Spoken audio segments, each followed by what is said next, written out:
Well, we have gotten out of the way the preliminary round matches, and now is where the air gets rare.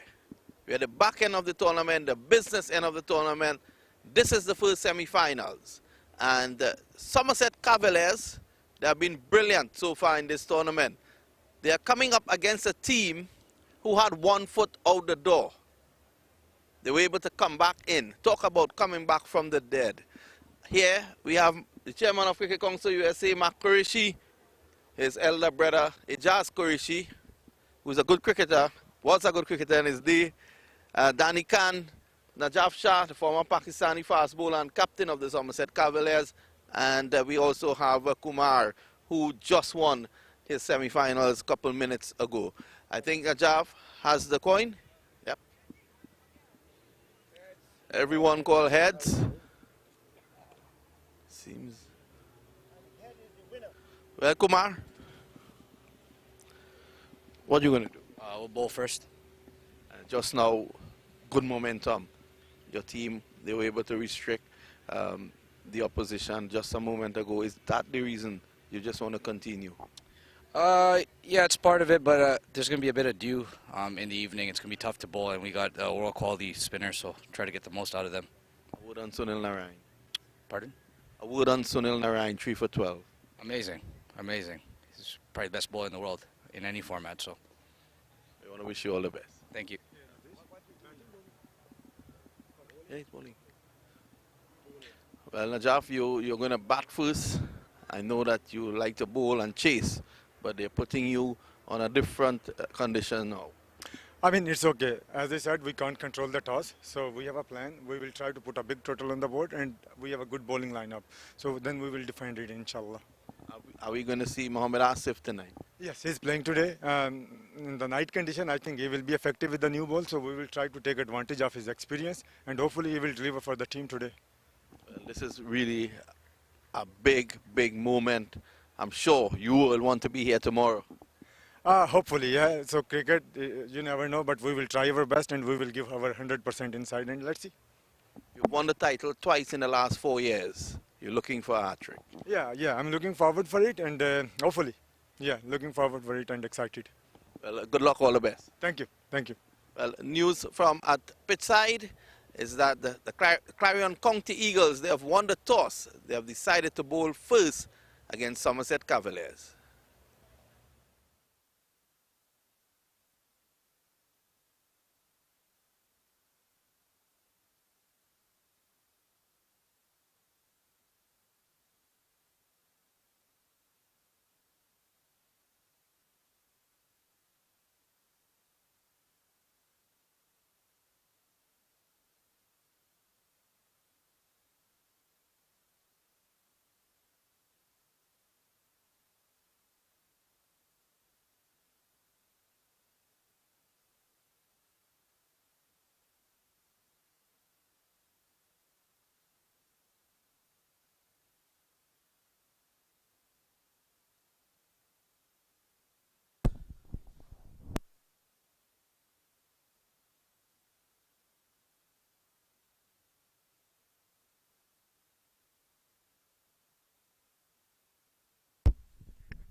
Well, folks, welcome back.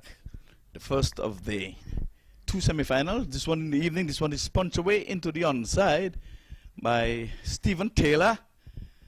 And it gets 2. Earlier in the inning, at the toss, the Eagles would have won the toss and elected to field first. So Cavaliers would have opened with Stephen Taylor and Chandrapal Hemwaj.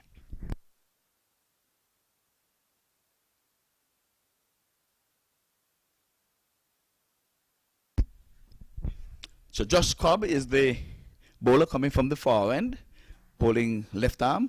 And this time he's taking Stephen Taylor, squared him up, and was taking a slip. Stephen Taylor goes, second delivery. That one was real quick onto Taylor. Yes, that came on so suddenly. Stephen Taylor was taken by absolute surprise as you see it. A nice outswinger, and caught the outside edge of the bat and flew into first slip, and there was no mistake made, and Stephen Taylor departs rather early, leaving Cavaliers 2 runs for the fall of Stephen Taylor's wicket. Ivor? And safety taken there by Johnson Charles, who is not wicket keeping. He was in the first slip, a sharp reflex catch, and he's a happy man taking that one. Stephen Taylor goes for 2, second delivery. The Eagles won the toss. They're playing back-to-back matches, so for now there are no tired legs, no weary arms. So I can say that's a very, very important wicket, because we would have witnessed Chandrapal Hemwaj and Stephen Taylor would have put on a record partnership here in the power play of some 93 runs from 6 overs. Yes, that was not to be today, though, as the Eagles had other ideas. So 1 wicket down, Josh Cobb bowled that fantastic delivery. Now the Cavaliers 22 yards have not lost a match in this tournament. They would have won all of their 4 matches. So they're in no danger of losing this one as yet, because we still have Xavier Marshall, who batted beautifully last evening. And Chandrapal seemed to be in good form. Chandrapal Hemwaj, that is. But it's going to be Reese, the bowler. And his ball and center stump knocked out of the ground. Marshall goes for a golden duck. My word, Reese is unsung. He's on a hat trick. Believe it or not, there are no weary arms, there are no weary legs. And for now, the Cavalier 22 yards is in a spot of bother. Doc, come on in. Well, if you thought that there was action only on the field, but we had tremendous action in the commentary box, as Ivor Henry just jumped off his chair, showing his excitement for that delivery as that middle stump went flying. So this is a tremendous start with 2 wickets falling in the very first over, 2 for 2. Yes, my word, I'm telling you, he's on a hat trick. We've seen a hat trick already here in the 13th edition of this tournament. And the same day we would have seen a 5-wicket haul, the first of this tournament. And the tournament is getting bigger and bigger. So Xavier Marshall, who would have batted so beautifully last evening, making over 50 to get them into the semi-finals, he has got to go. Just 1 delivery. In the meantime, Chandrapal Hemwaj would have been stuck at the non-strikers then. He has not faced the delivery as yet. Yes, absolutely. 2 for 2, Cavaliers.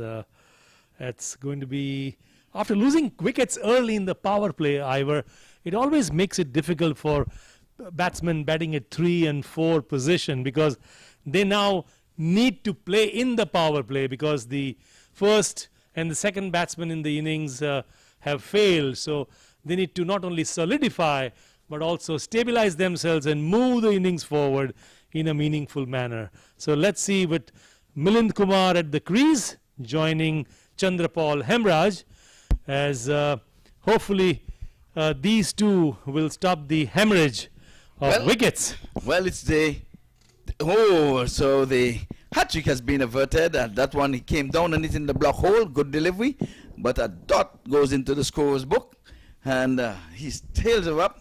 Number 11, Roman Ruiz, and I'm telling you, he is one of the happiest soldiers on the park at this time, having bowled the last wicket down. He was bowled at neck and crop. Xavier Marshall and Stephen Taylor, the ball just before that. 2 for 2.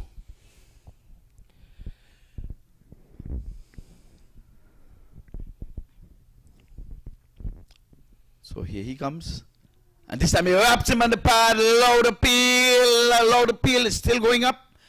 And my word, the wicket keeper, Johnson Charles in first slip, and the bowler are very, very disappointed. And they're thinking they should have asked for a review. But you can read the lips of the umpire saying too high.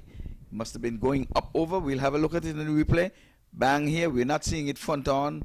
But that one must have been clearly going over the stump. It's a new hard ball. Probably would hit in front, but not going into the wicket. I thought that looked awfully close. It was close. But in the umpire's judgment, he thought it would have been going up and over. But he's spot on. Raymond Ways is definitely on fire. 2 wickets in the over, looking for a third. He has one legal delivery in which to do so.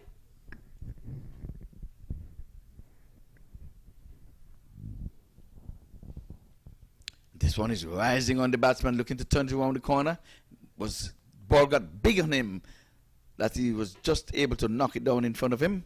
The ball more so playing him more so than the bat playing the ball. End of an exciting over. Yes, there was a lot of excitement with 2 wickets falling, and the Cavaliers will need to rebuild and rethink their strategy as over number 2 about to begin, and we'll take a short break.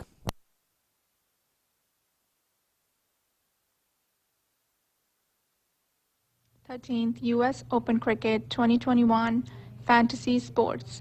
Create your Dream 11 and win exciting prizes. Log in www.usopenfantasy.com.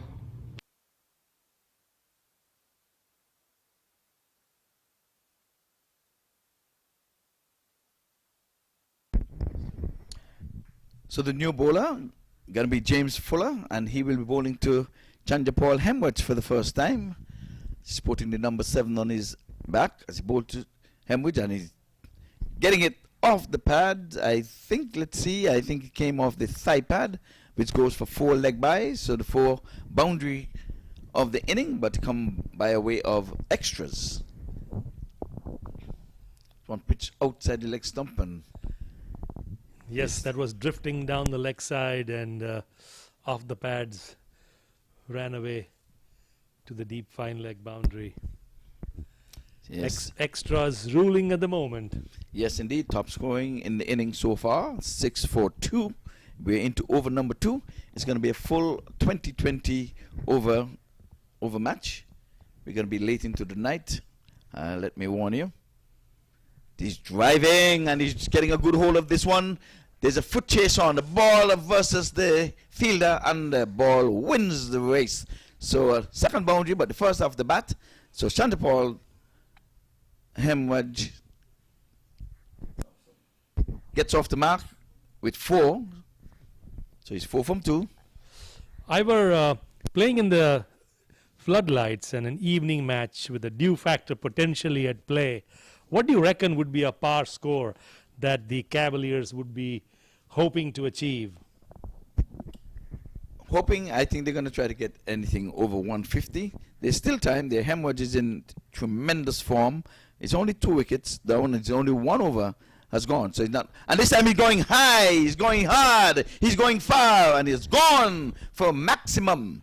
He got a good hold of that one. Hemwich. Yes. Under charge. Look at that replay. That was a classic stroke. Full swing of the bat. Right above, towards the commentary box for a majestic 6. Yes, it was in the slot. And it's a good pitch. The ball is coming on. So he played through the line. And he was able to hit it in the middle of the bat, in the meat of the bat. And it went a long way. It came towards us here. And so we have seen boundary 4 and the 6. So he quickly goes on to 10 from 3. So it seems as if you're looking at another match. Second match. Oh, outside the off stump. Naughty. That one was touching down just about 5th stump. And he went after it. Taken cleanly there by the wicketkeeper at a nice height. Yes, look at the bounce that Fuller was able to extract. Jumping high, and the keeper had to jump almost to grab the ball over his head. That's what I'm saying. It's a good pitch. You can play your shots. That one was getting up, weighing up at the batsman at this late in the day. A partnership of 14. Oh, again, this one getting some away movement there. And Chandrapal was in 2 minds. 2 good deliveries. That's a good comeback. He was struck out of the park for 6 and a 4, or 4 and a 6. But he came up with 2 dot stock. Yes, that was a slightly slower delivery. And you could see by the judge of the bounce, it kept low. And this time the wicketkeeper had to kneel down to gather in and prevent it from going for byes. So 2 intelligent deliveries back to back by James Fuller. Yes, so let's see if he's going to go Fuller. Dare not go Fuller, because once you go full, Chandrapal is driving but can't beat mid-off. So we have a hat-trick of dots to end the over. So some 14 coming from it. 4 via leg byes and Chandrapal with a thing. But it's a good time to turn it over to Mr. Wadi Lalman.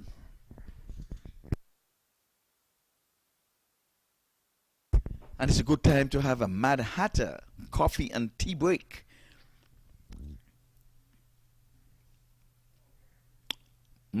So good. There's never a bad time to have tea. It's always a good time to have a cup of tea.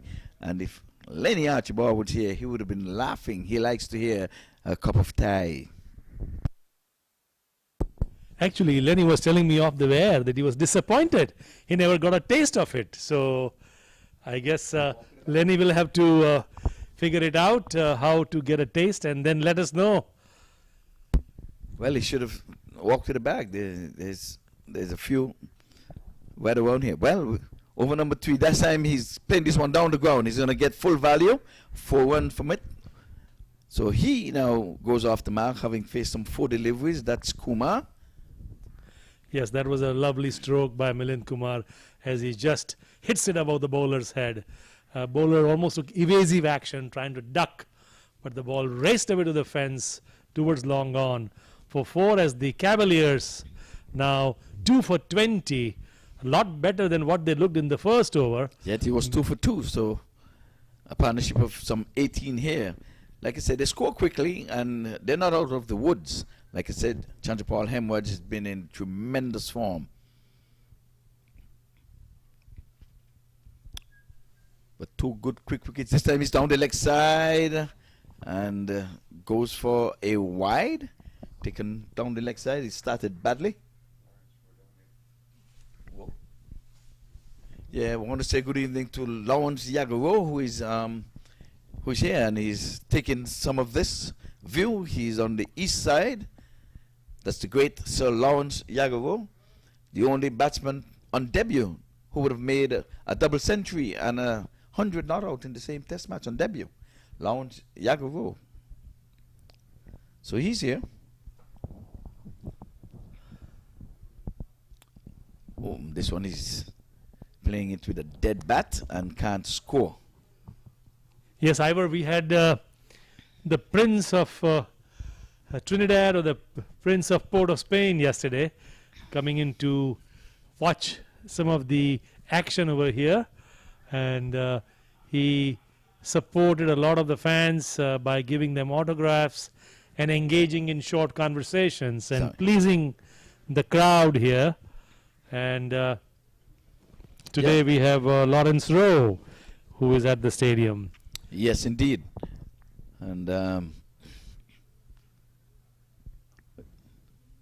oh, this one is up into the air. It doesn't have the distance, but let's see. There's a man down there trying to pull that catch in, and it was not to be. He was always going away from him. Yes, I think he ran backwards to try and get his eyes under the ball.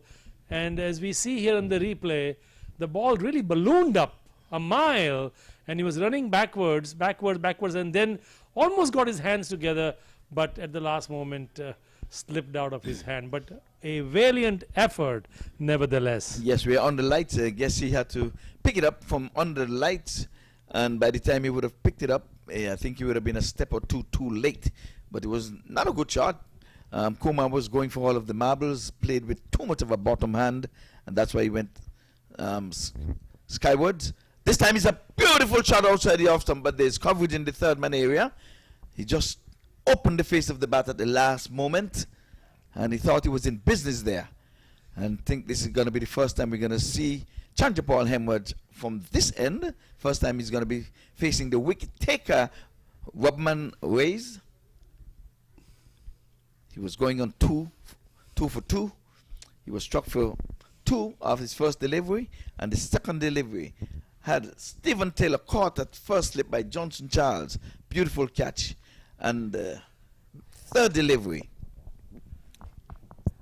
And as you can see, Ivor, the skipper, is giving him some respect by giving him a wide slip, almost like a second or third slip, because he is going to have those outswingers and entice the batsman to play on the offside. He's got 3 fielders inside the circle. Yes, indeed. And as I was saying, in the third delivery, Xavier Marshall was bowled neck and crop as he comes in. Now, man, this one is up probably off the shoulder, or it's high up on the bat. It's running towards the boundary, and he stopped it just before it touched down on the ropes. Good bit of feeling there. He put in the slide just in time. Let's see if there's going to be... Yes, it did get some touch on it. He must have gloved it. But it's 1 for the over. We'll look at it again. Yes, it came off the glove. That's what it was slowed up. If he came off of the bat, I'm sure he would have gone a little bit faster than that. So 2 more to Chandrapal. He is on 12 from 7. So he's going at a good clip. And so is Milind Kumar keeping company. He's on 7 from 7. I guess they're not perturbed by the loss of the 2 early wickets. They're playing their natural game. There's no need to cover up. This time he's pulling, and he's pulling 1 bounce and a good bit of feeling down on the deep backward square leg as he knocked it down and saved his team a couple of runs. That was a pretty good looking stroke as he pulled it towards mid wicket and went straight to the fielder. But a stroke like that, Ivor, should fetch you 4 runs, but unfortunately on that event it went straight to the fielder, and good bit of fielding to stop those 4 runs. It is these kinds of saves that matter and then can come and really be of great help in these shortest format of the game. Yes, he would have saved 3 runs there because Chandrapal was on the back foot pulling, so he was not able to get out of the stance to run a quick single and try to come back for the double. So at this moment we'll have a Mad Hatter break.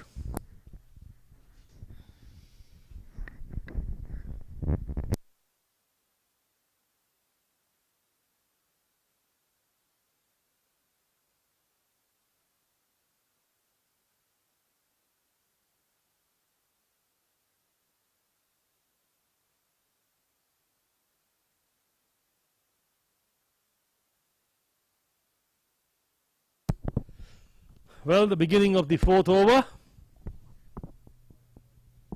and he hits it a mile straight towards the side screen for a lovely 6, and that's the ultimate insult that you can have on a bowler, right over his head, over the side screen for a lovely 6, Ivor. yes, we look at it and we play again in the slot, and he extended his arm and hit it straight back over the bowler's head and over the boundary ropes for yet another US Open maximum. So Chandrapal is on the charge, 19 from 9. The repair between him and Kumar has been a good one so far, 33 for 2. We're into over number 4. Like I said, they're not perturbed by the loss of the 2 wickets. He's going again after him, and not timing this time, but he gets 1 for his effort. Yes, this has been good recovery after the loss of Xavier Marshall when he departed prematurely. And they are now 34 for 2, the Cavaliers. Milind Kumar on 7, Chandrapal Hemraj on 20. Yes, they're trying to, they're in recovery mode at this time, but they're not really taking it easy. Whatever is on offer, they're going after. They're not backing up for any reason into over number 4. But the partnership has realized some 32 runs already. This time he's trying to work this one into the onside. Again, the bowler appeals as if he's begging for something. It was not a polite ask. We can look at it again on screen. Going down leg side, clearly high, and he says, oh, come on, man. I'm asking very nicely. But umpire says, no. You know, sometimes when you see the bowlers appeal, it's almost like, I'm begging you, please, please. Please. Can you raise that index finger? But the umpire said, no, not today. 35 for 2. Outside the off stump, a swing and a miss. It was in the slot. And Ivor, sometimes when you see some of the bowlers, there's so much drama. The way they act in that appeal, going down on their knees with their hands outstretched. Please raise your index finger. But, you know, it's all part of the games. It's all gamesmanship, isn't it? Yes, indeed, indeed. But like we said, it's all in jest. I think cricket is still a gentleman game. Some people think it was, never was. Down the leg side, and he was trying to whip it off the hips. Didn't touch anything on the way to the keeper, so umpire German Lindo says that's wide. Down the leg side, yes indeed. Not taken cleanly by the keeper. I think he would have hit one of the fingers as opposed to going into the glove. He's not the normal keeper. Johnson Charles has been doing the wicket keeping, but I think he got struck in the last match somewhere above the thigh, and he was LBW as a matter of fact. With that, he thought he hit him a bit high, had a little chit-chat with him. Chanderpaul is going again. He's going big into the onside, and the cameraman there was almost in danger of being knocked over. So Chanderpaul is on the charge. We would have seen 9 sixes from big Rakeem Cornwall today. We'll see how much Chanderpaul can get. Maybe he's trying to pass 9 and go on to 10. Yes, Ivor, the Cavaliers were hemorrhaging wickets earlier on, and Chandrapal Hemraj has certainly put a stop to that, and his 26 of 12 deliveries have brought the Cavaliers at 42 for 2 with Milind Kumar on 7. Yes, Fuller has had to face those 6s, and now this time it is a well-directed bouncer, but it's been declared a wide. Yes, it's over the bowler's head, and this is a lively pitch. And in listen to the night, he's saying, "You're hitting me far and wide, my pal." So he digs this one into the turf, and he goes up over the batter's head. Indeed, it is correctly called a wide by the square leg, and he passed on his decision to the standing umpire, who in turn said it is indeed a wide, and he has got to reload and come again. So Chanderpaul has got to come good, because this Fuller is trying to knock his head off. And oftentimes we see that either you hit me for a 6, and I'm going to hit you with a bouncer. Yes, that is his comeback delivery. Say, you attack me, I'll attack you. And it's going big. He's into the sky, but I don't know if he has the distance. And 2 minutes down there, and it drops it. He got under it. He heard footsteps, because the mid-on who was up in the circle was coming back. The wide long on was coming around. And in the end, he got there and took it low down. We'll look at it on replay. He's trying to go too much bottom hand. He went high into the sky. There goes long on, running in, got there, and put it down. Yes, it was all who wants it, I want it, no, you want it. But at the end, the ball drops down, and no harm done to the batting side. 45 for 2. Milind Kumar on 7. Chandrapal Hemraj on 28.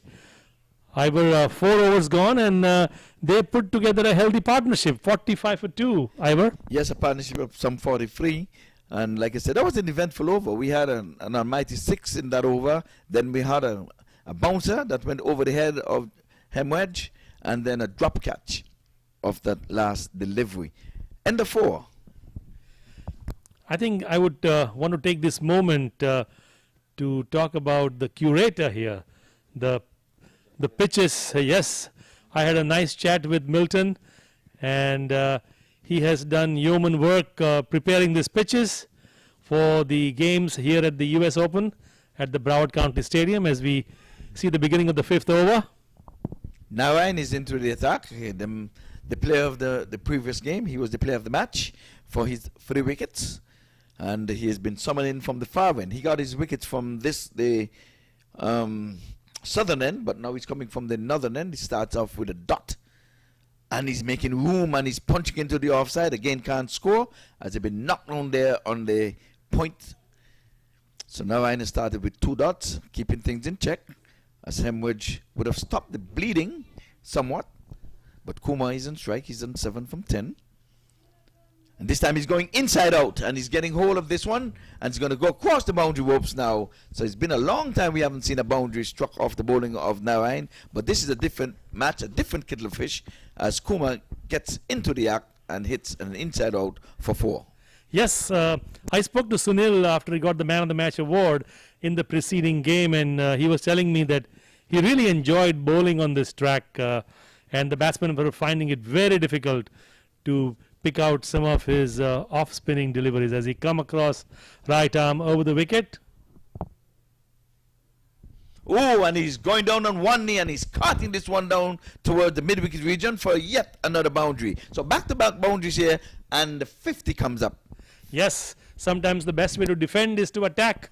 And 2 back-to-back boundaries, and that is the best way that you can tackle a spinner like Sunil Narayan, who uses all his guile and expertise in trying to fox the batsman. But this time, Chandrapal, Hemraj and Milind Kumar have different ideas. Yes, and the 50 partnership comes up as well. They've put on some 51. This time he comes respectfully forward and can't score. So, good thinking. You would have struck Sunderland for back-to-back fours, and now you give him all the respect in the world and try to safeguard your wicket. Comes in again outside the off stump. He's cutting, but it can't beat point. As that over comes to an end, and a good one. We had 8 runs coming from it, back-to-back boundaries. So they hunted in pairs. 2 dots to begin, then 2 fours, and ended with 2 dots. And at this point, we will take a Mad Hatter tea break.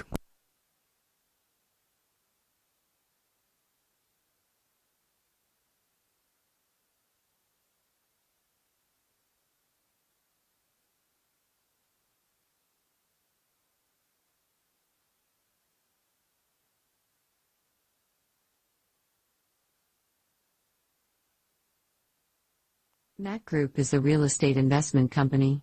Our goal at MAQ Group is to provide you with the expertise and service you need to do business in today's complex market. More information, visit maqgroup.com.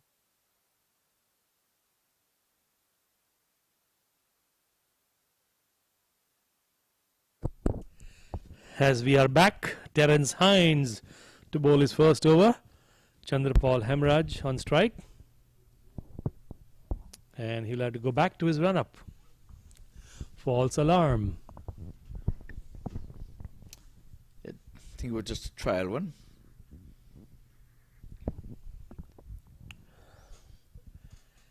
And as Ivor Henry and Lenny would say, he'll have to go back to bowl his legal delivery. Yes, indeed. Some commentators would say he forgot he had to bowl. Yeah. He got all the way up there and forgot he had to deliver the ball from his hands. But Ivor, doesn't use the word legal delivery, as we see the next ball being delivered. And this time he hits it straight to the fielder, deep long on, go over his head for a 6. That was a good acting there by the fielder down on the long on boundary. He stayed there and gave everyone the impression that the ball was coming straight to him. You'll see it here now on camera. Let's see if he'll come into view. He stood there and he said, okay, I got this, but the ball was always over his head. Yeah, there was no chance at the long on fence. Yes. It was going to be a 6 written all over it all the time. So the score now goes on to 59 for 2. These two have stitched together a nice partnership. But the last wicket now was Xavier Marshall a long time ago. Yes, indeed. So he's on the pump because he's gone for the first delivery for a 6, but it came back well as Chandrapal Hemraj was driving, but can't beat the extra cover. He gets nothing for that. Still on 59 for 2. He was back in the first over, Ivor, that Reyes took those 2 wickets, and now that suddenly seems like a long time ago. Seems like that's history now. So we're doing a different subject now. We've gone long past history. And it's ball him, but it's a no ball. So hold your horses. Chandrapal had not seen.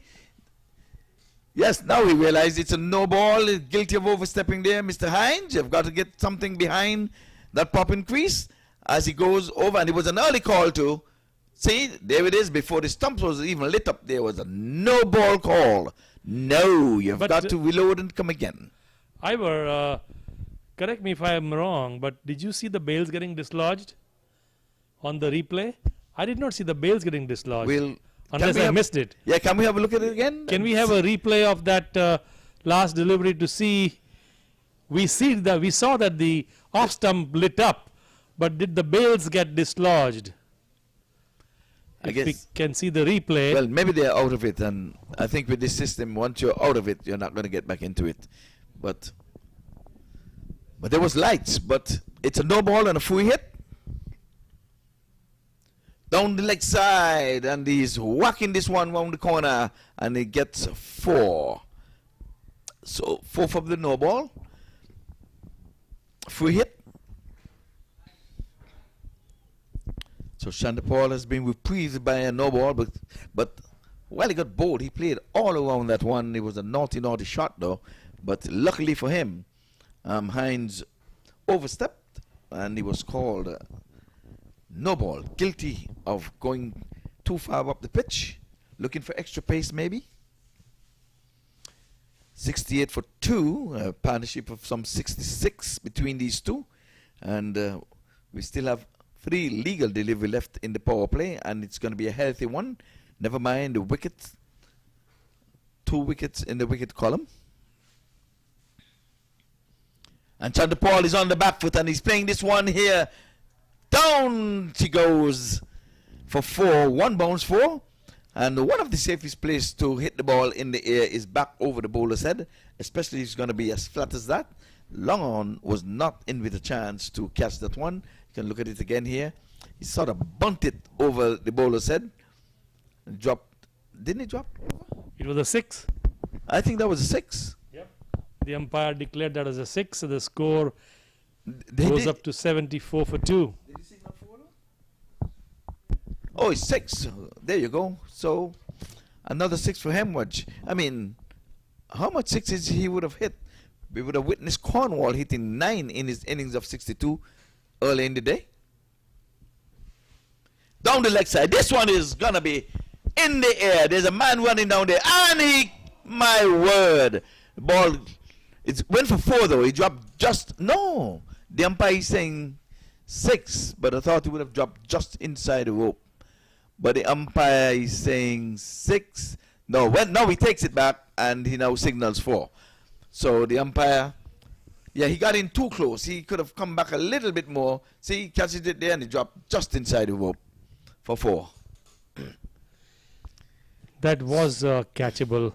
Of course, he misjudged it. He got too far in. I had to take it above his head with all that real estate behind him. About 5 meters was still behind him. So he needed to come back and stay close to the boundary, but I guess he didn't want to get too close to ropes. Unlucky here for the Eagles. Lucky for Hemwatch and the Cavalier, 22 yards. With that, they're on to 78. And you say Lenny doesn't say legal delivery, but you can have more deliveries, but just 1 legal delivery left in the power play. Right. Sunil Narayan had a chat with Terence Hines. Let's see if that has an impact on this delivery. He's swinging this one here, but he's nicely fielded there in the short mid-wicket area, and the scampers full for a single. So the end of the power play, in which we would have realized some 79 runs, and it started off disastrously for the Cavaliers, 22 yards, when they would have witnessed 2 wickets falling in the first over. That's right. And what a tremendous recovery after the first over when they lost those 2 wickets. And now we're going to have a Mad Hatter coffee and tea break. So check in with the company. You can get your mushroom coffee, you can get your mushroom exela, and you can get your chai, CDB chai. The third eye chai, you need to try that. There's never a bad time for a cup of tea.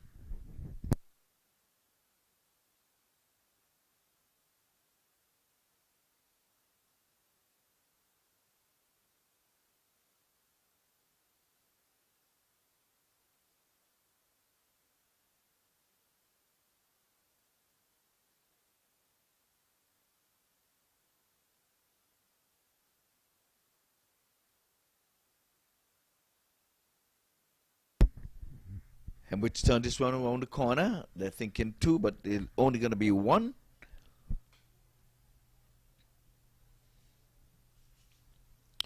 So Sunil Ryan has got to stop the bleeding. He's in his second over. He's gone for 9.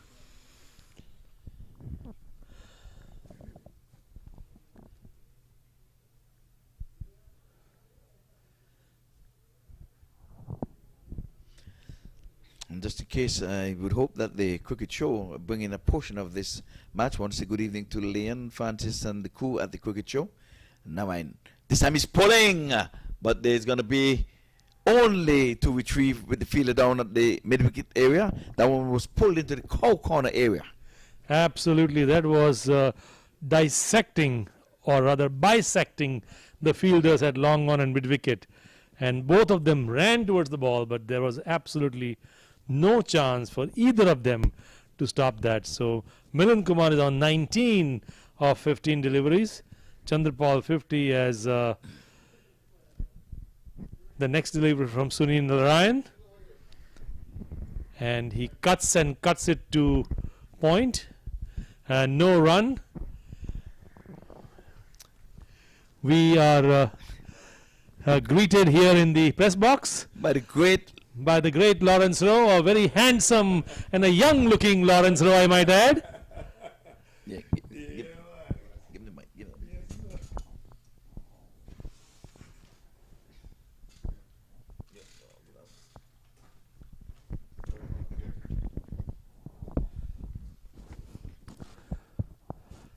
How are you doing, Lawrence? Hey, not too bad at all. It's good to be here tonight. Decided to come out and have a look at the cricket tonight. As we see Sunil Narayan coming into bowl, and he steps out and pushes it towards the deep long on, and they amble across for an easy single. Sunil Narayan, the master spinner. Lawrence, how would you have played Sunil Narayan? It's difficult. You got to stay with it. I mean, I normally would you try to pick him if I'm around long enough to, I try to pick him from his arm. But if not, you play it off the wicket. Get yourself in a good position and play it off the wicket. Play what you say off the track.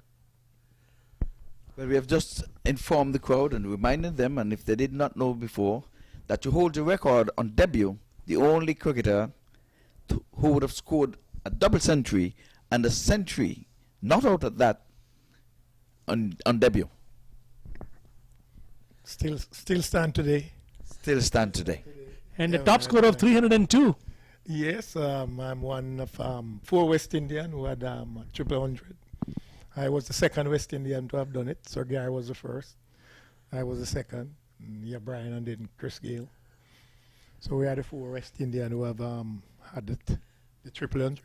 Yes, you are in august company with those great cricketers, Lawrence, as we see Royal come in for his first over as he gets ready to bowl to Milind Kumar.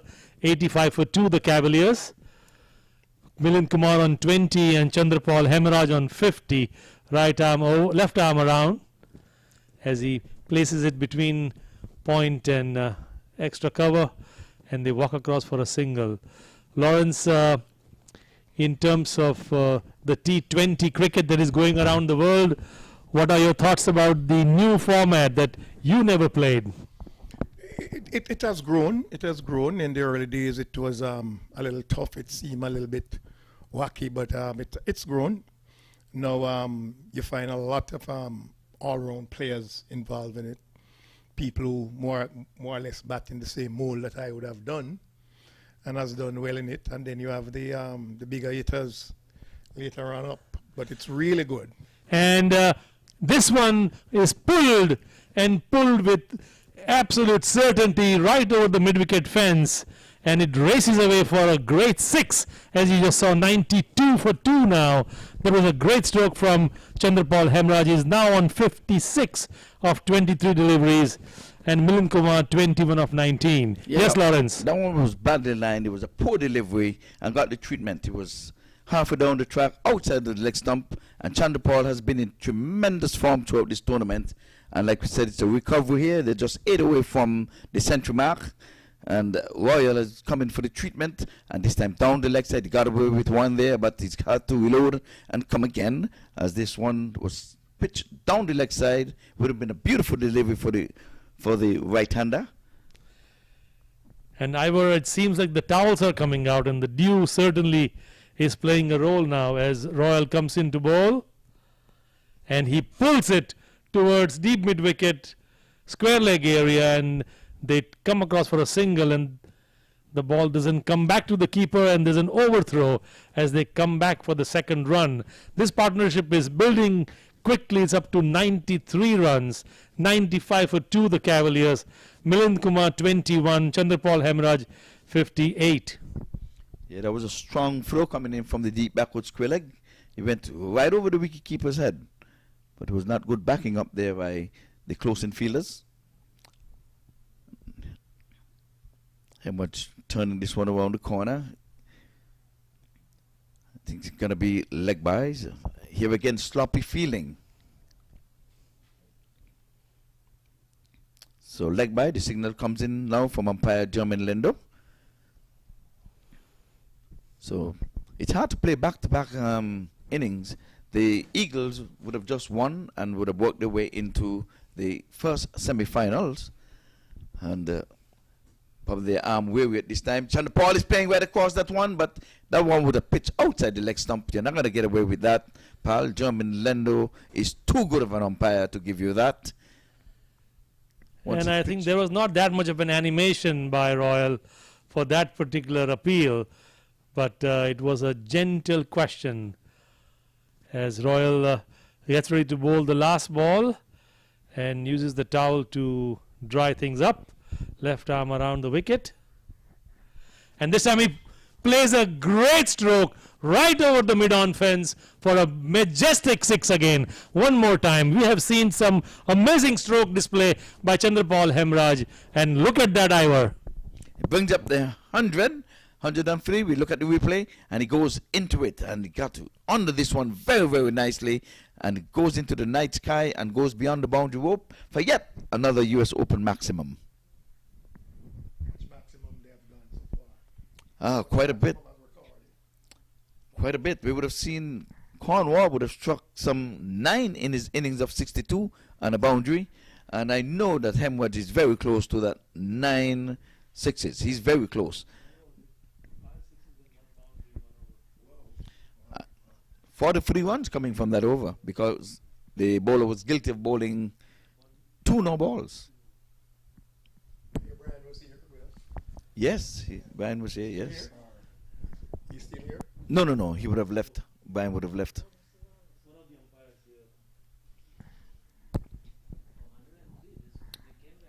This partnership is really building quite nicely, a very healthy partnership. And initially they were getting their bearings in order. And as they have moved on now, they have really accelerated to top pace. As Sunil Narayan is bowling round the wicket to the right-hander. Yeah, he has changed now. Let's see. Angle, he comes forward, beaten outside the off stump, taken cleanly there by the wicket keeper. So a dot goes into the scorer's book. Yes, he runs with the ball along the back side of his leg there. So you only see it as he releases it. And he's square driving. No, he's playing it to extra cover. Knocked down there. Can't score. So 2 dots in a row. So he has come good. He has bowled for just some 14 runs, Doc. Yep. Make the team for the World Cup the other day. Not surprising. No, I think he has not made himself available. He says he's not ready yet for that. And now we have a hat-trick of dots. And you were saying, Lawrence? Yes, I thought that they would have selected him for the World Cup the other day. Yeah, but he did not make himself available. Right. For whatever reason. Yes, I guess he's not that confident. I guess his bowling action, he thinks he's going to come under the gun. This time he's working this one off the legs and he's going to get a single. Unless they're overthrows. We've seen 2 in the last over where we had realized overthrows on 2 different occasions. So Narayan very stingy. Just 15. The carnage is on, but he has only gone for 15.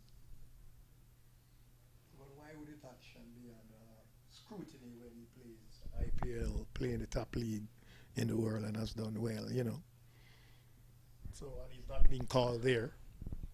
So I can't see why internationally they would have, you know, called him. Well, that was his call, though, because I'm sure the selectors would have been more than glad to select Narayan in any West Indies team, as a matter of fact. I mean, he chose the white ball format, but I'm sure if given a chance to play in all of the formats, they would not hesitate to pick him. This time he's playing a late cut, one of yours. I would be a little later. Probably a little later, off the stumps. Yes, yes. That's a good over. Only 2 runs coming from it, so we had 4 dots in that over. So we have this opportunity of speaking to the great Lawrence Rowe. And what are your thoughts about the stadium, Lawrence? Well, I've been around with the stadium for some time, so it's a fine ground. It's a fine ground, and it can make some improvements here and there if they are serious about the cricket here in the U.S. We could do another pavilion on the other side, you know, and it could be really a premier ground that we can do a lot with combining with the West Indies. We could do a lot here, you know, in Florida. Yeah. Yes, this is the only ICC approved facility in the United States as we get ready for the 10th over of the match. 105 for 2. We are in conversation with Lawrence Rowe. Nitish Kumar is the new bowler. He's bowling round the sticks, and he's bowling to Chandrapal Hemwaj, who is on 65. We have not seen a century in this tournament as of yet, but he's on par. If he stays, we're not at the halfway stage yet, and he has already gone to 65. We're into over number 10. So if he stays, if given a life, and I would not dare say he has the charmed life, but I'll stay in the positive. There were 2 for 2. 2 wickets would have been knocked over in the first over, and these two came together at that point, and ever since then, they've really, really, really wheeled the willow. And Wheel the willow, as you say.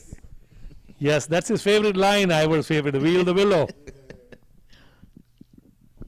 Oh my word! That one is picked up nicely off the legs and gone out of here for yet another US Open maximum. That disappears into the stands in mid-wicket. And Milind Kumar has joined the party as well. Yes, he has played his part. 28th of 25. He got down on one knee, and it's 2020, you know, so sometimes you have to take them off the sticks. He was speared into the leg stump, but he's seeing the ball as big as a breadfruit, as they say. So Kumar is under the gun. Back and cutting, missing this time. Yes, Lawrence, you'll probably notice this, and you'll probably agree with me that when you see the spinners bowl now, they bowl a lot more, the trajectory is a lot flatter, and this time he goes over the mid-off fence for a great 6. There was width, and he executed it to perfection for 6 runs as the score moves on to 118 for 2. Ivor? Yeah, we look at it and we play here inside-out shot. Not one of the easiest to play, and he played it to perfection. The man on the long-off boundary can only look, and this time he's playing a conventional on-drive that goes down to long on, and he gets a single as the over comes to an end, and at the end of it, it's 119 for 2, which is indeed the latest score here at the Broward County Stadium. Continuing conversation with Lawrence Rowe, playing with the greats of Gibbs. When you saw the off spinners and the leg spinners giving flight to the deliveries. Now, in this format, the ball goes a lot flatter. Yeah, you have Lawrence? to be flatter. You have to be much flatter in this format. Everybody wants to eat you at the park, so you have to be much flatter. And I suppose sometimes it depends on the wicket condition, depending on what it's doing. These leg spinners tend to, every now and then, give it a little here, so that you can go and take your shots at it. How much would you have enjoyed playing the T20 format, Lawrence? I'm not so sure. I'd like to play Test cricket more than this, but I suppose if I was in this era, I would be partaking in the 2020 competition as well. And I think that, you know, with my style, we probably could have done fairly well, especially batting in the first 5. I'll have to be batting in the first 5. We have certainly enjoyed this candid conversation with the great Lawrence Rowe as I make way for Sasha to take over the commentary from this point onwards. Thank you, Lawrence. Yeah, man, thanks a lot. Nice speaking with you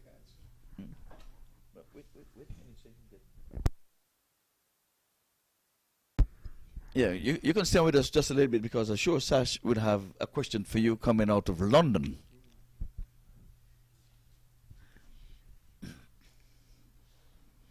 So welcome, Sasha, and our one and only lady commentator. She's been with us from day one, and this time he's working this one on the legs. They went in the quick one, the quick single here. They were thinking two, but it was never to be. So, Sasha, how did you enjoy your dinner? It was lovely, thank you. Nice to have a little break and get outside to watch some of the cricket without being in the commentary box, having to talk all the time. As you can tell, my voice is a little croaky from getting so excited by all the cricket we've been watching. Have you been enjoying it? Oh yeah, definitely. It's been good. This is my first night at coming at the game. Well, you've timed it really well. I mean, semi-final #1 and Chandrapal Hemraj, 66 of 30. Impressive, right? Very impressive. And he's been playing some lovely shots. Yep. So he will be on strike for Terence Hines's next delivery. Cavaliers 120 for 2. So, Hemraj, would he be the first to get a century in this, the 13th edition of this US Open? We'll watch. We'll wait. Oh, no, that one was wide. That was naughty. That was naughty. It's a wide delivery. Yes, indeed, it was wide. He stretched it, but he did not move his feet to go across. So, guys, you have to understand the rules, and that's not good, wicketkeeper. Look at it. He did not move. Of course, it's wide. Now, if he would have walked across, he would have took the line with him, then they would have said, umpire, you cannot call this one because he would have come across. But he did not move. He stretched. So that's a good call. The officiating here being of a high standard, I would say that. And that was a good call. Yeah, Terence Hines just looking very upset at the umpire, but of course he would never think he would do anything wrong. But the wicketkeeper is the one who would have led the charge because he knew he would have taken it between first and second slip. He's already feeling almost off the pitch, the keeper, and he still went to his left to keep it, to take it. Come on. That was a good call, umpire. Stand your ground. But Hemraj played a naughty shot, though, because he was well wide. But I guess he wants to go after everything. And that one was even wider. Yes. Yes, I think that is the plan, to bowl wide to him. Yeah. Well, that is normally the plan these days. When you get him down, bowl wide outside the off stump. And let the batsman come get it, Yeah, a nice Yorker delivery. Wide Yorker is usually what they try to do in the death overs especially, and if you get it wrong, it can go horribly wrong. Oh, definitely, most definitely. It's such a joy to be graced with so many legends. We had Sir Lawrence Warner, we had the Prince of Port of Spain earlier, Brian Charles Lara. Oh yeah, champion, yeah, yeah. I was hoping that he would have been here, that we could meet up a little bit. Catch up with old times.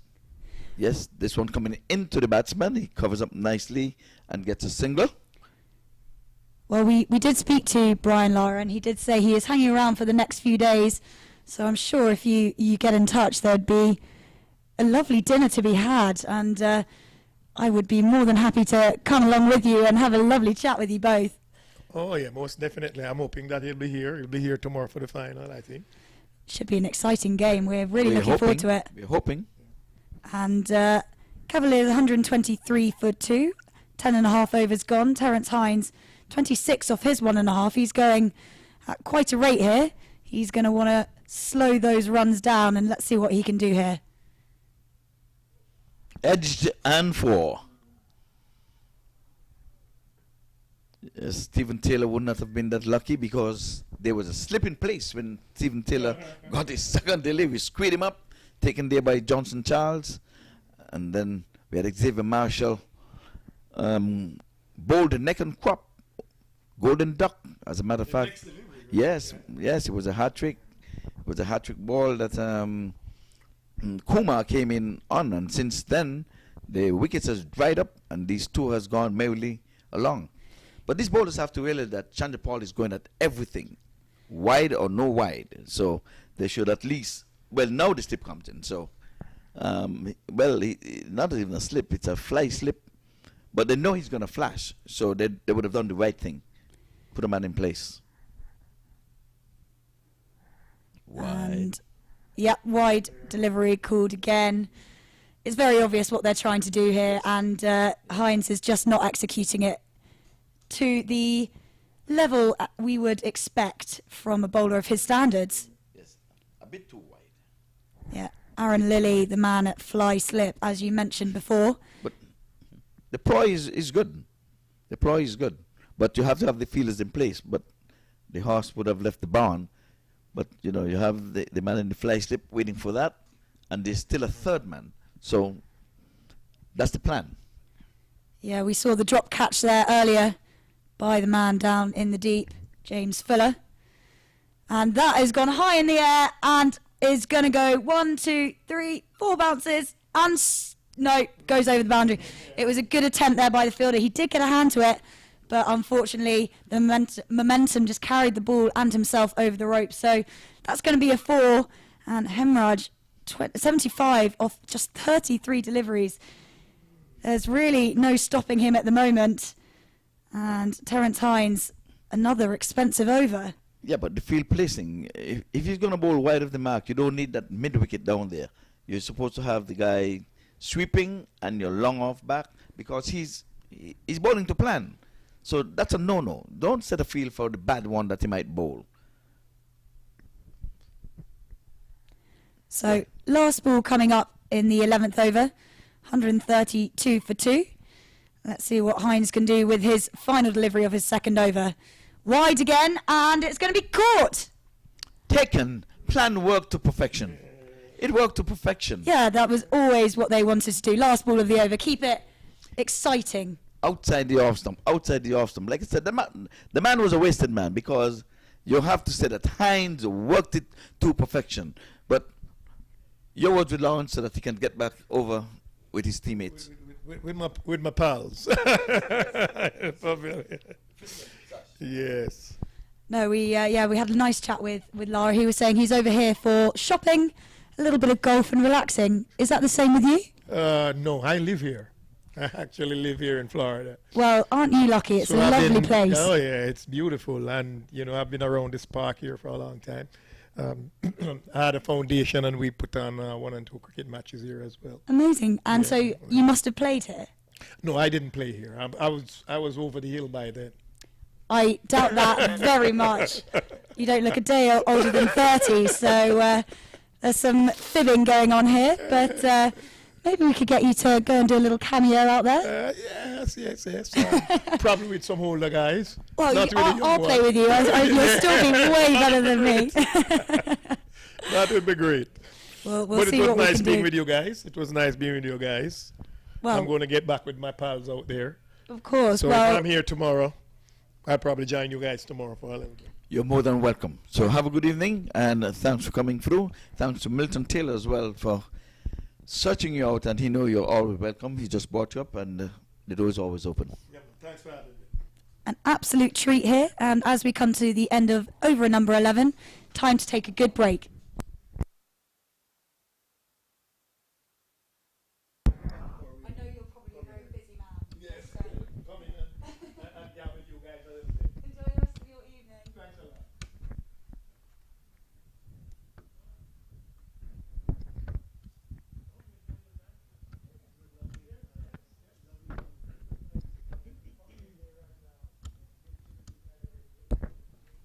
So here comes Royal in for his second over. Cavaliers 132 for 3. Over falling last ball of the last over. And the Cavaliers are going still at a very good rate. The Eagles are going to want to keep getting those wickets to keep piling on the pressure on these batsmen. And it was a big wicket of Hemraj, who went for 75. We thought he could potentially be the man to get the first 100 here at the US Open. But that was not to be. He he left the middle for 75, and Syed Ali is the man meeting Milan Kumar in the middle as they run a single there off that ball.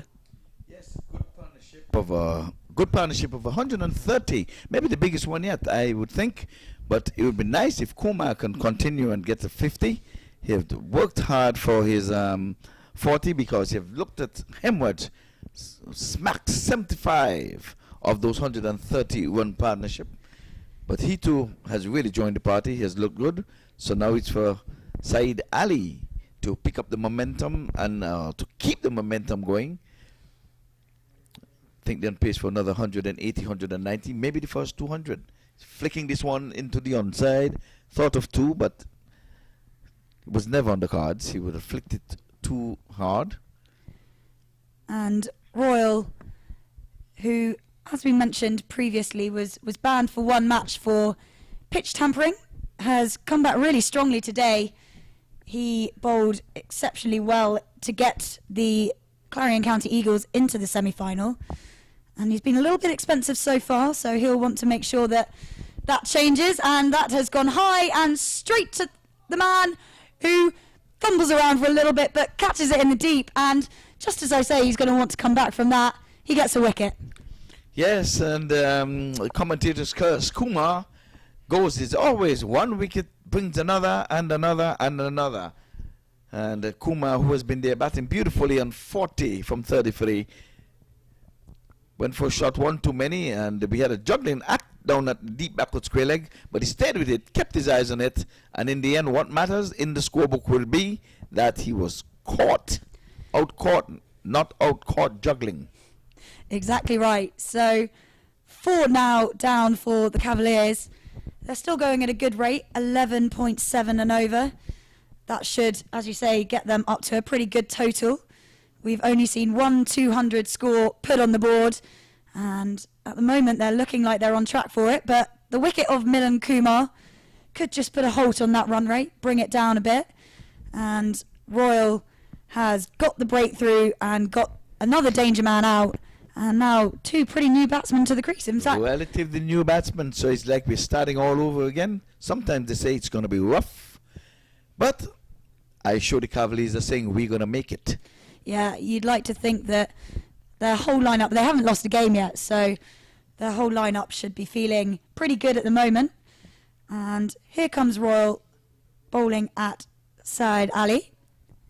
Yes, for tomorrow morning would be the second finals, and that will be between the US All-Stars. They'll come up against the Florida Scorpions. Indeed they will. And they'll be watching on, I'm sure, to see who they potentially could be facing in the final if they, well, whichever team wins. And we have one more ball left of Royal's second over.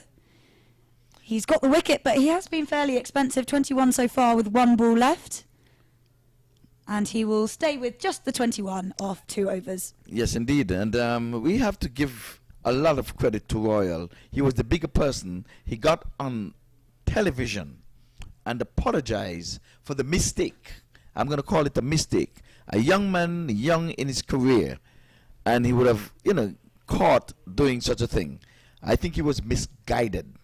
I don't think that he alone can come up with something like that.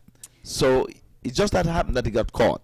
But for him to come and apologize, it's indeed a good time to have a Mad Hatter tea break.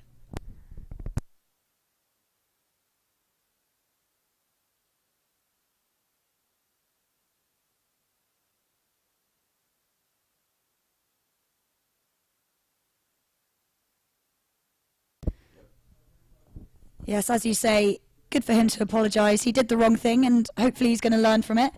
And we all make mistakes, some bigger than others, but, everyone deserves second chances, as we've seen with Steve Smith and David Warner, who are back in the Australia team after their sandpaper escapades out in South Africa a few years back. Yes, exactly. So, like I said, he'll recover. He's young, and, you don't want to dwart the opportunities that could be afforded to him. Exactly. Stroke. This one is square driven outside the off stump and goes down to the deep backward point boundary, and the fielder fields and sends a nice strong throw back into the wicket keeper. 2 from that, and Saeed Ali moves on to 4 of 3 deliveries. Yes, I don't think Saeed Ali would be too sad, although they would have had a sad in his name, because they're going at a good clip, a good recovery. They were 2 for 2 at one point, and now they found themselves at 139 for 4. And in comes Terence Hines. He's on his 3rd over at the moment, and that's just nudged down to 3rd man, and they'll get the single from it. Yeah, it was a good ploy there to bowl at Hemwaj, keeping the ball wide of off stump, and knowing that he's in a shot-making mood, so he kept following even wide deliveries. So the ploy worked until he held out in the extra cover region. So I like when a good plan, you know, comes to term. Yeah, exactly right. And it will be the new man facing Hamad Azam. He's going to need to stick in here, hit a few boundaries, and bring his team up to a big total. And that is just nudged down to the wicket-keeper. Thrown back at the stumps, despite the fact that Azam was clearly in. A little sorry there from Perkins. Don't think he meant for that to hit the batter. But all is okay. No one is hurt. Yeah, must have touched on the way through. Touched on the way through, so he was not given a wide. So he touched something. And like I said, the umpiring has been of a high standard here. And like we said, we're all humans. We'll make a mistake or two along the way. But bear in mind, they're not going to cheat. Ooh, this one came back a long way. And a quicker delivery going over the top of the off stump. So their tails are up. They know they're back in it. We'll look at this again. Bang, outside. By the time he got on the back foot, he was playing with the bat away from his body. But it can't touch up with him. It was too good. Too good a delivery for him. Yeah, really good from Hines here. He has been expensive. 38 runs with the 1 wicket. But he has been bowling some lovely balls as well. But he got a prize wicket. That's what matters. Exactly right. Exactly right. And he'll be more than happy about that. But he will want to keep these next few balls tight if he can. They're running back for 2, and that is a bit of an overthrow. Luckily, there is someone backing up. But I reckon a direct hit there would have been interesting. Yes, that's good running between the sticks. Very, very, very good running. There goes Royal on your screen. Like I say, he was the bigger man for admitting to his mistakes when he was hauled on the red carpet and the tribunal before the disciplinary committee. He accepted his 1-game ban, and today he was man enough to get on screen to apologize to the world, knowing that his future ahead of him could be great. This time he's hitting this one up in the area of mid-on, and there's not a fielder there. There's one in the area, but way down on the boundary. As that over comes to an end of 13, it's 143 for 4, I beg your pardon. So, not a bad over. There was Group no is a real estate investment company. MAQ. Our goal at MAQ Group is to provide you with the expertise and service you need to do business in today's complex market. More information visit macgroup.com.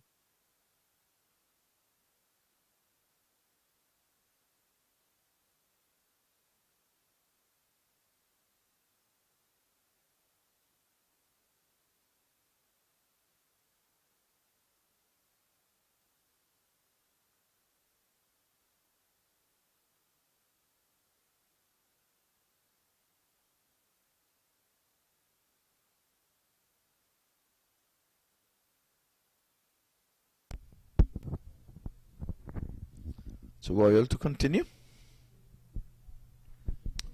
It's his 3rd over. He's bowling round the sticks. Trying to get back into this one. They started off well with 2 wickets in the first over. They won the toss and inserted Cavalier 22 yards. Cavalier 22 yards. This time he's sweeping right off the stumps. And he's going to go close to the boundary, but not into the boundary ropes. And they would amble for 2. current run rate is 10.9, so they're going at a good rate. And if they continue in this manner without losing any more wickets, I think we might see another 200 score on the board, which would be pretty impressive at this time in the tournament. Semi-final number 1, Cavaliers 22 yards versus the Clarion County Eagles. Yes, they're on pace for 200 here. Clearly, I mean, the two relatively new batters in, but the platform has been set. I know they can get 54 runs from. We still have another 6 overs and 3 balls to go, and this is 2020 cricket, and the standard here has been high. But see, Narayan using all his experience and trying to assist in the field placement. This time he's sweeping again off the sticks, rolling slowly out to the deep backward square leg, and the ambles through for another double. Running well between the wickets. 2 runs here, 2 runs there, all adds up. Yes, and the partnership have gone to 12, just like that. 5 off the over so far, and nearly at the end of over number 14, and the Cavaliers too shy of 150. They would have scored the highest total in the tournament, what, 192, I think? 191?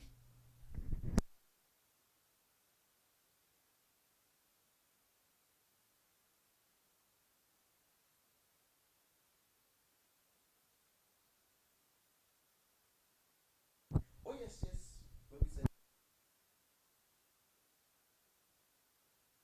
Yes, 200 would have been scored in this tournament, all in one day when we had the hat-trick, 5-4, 200. This time he's going big. He's swinging right across over in the cow corner area, and yet another US Open maximum. And at the end of over 14, the Cavaliers are 154 for 4, and time to take a quick break.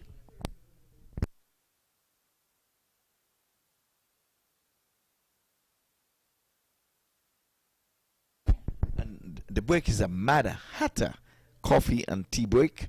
Check with that company. You can always get your CBD mushroom elixir. You can get your mushroom coffee as well. You can have your chai, the third eye chai. And there's never a bad time to have a good cup of Mad Hatter coffee or tea.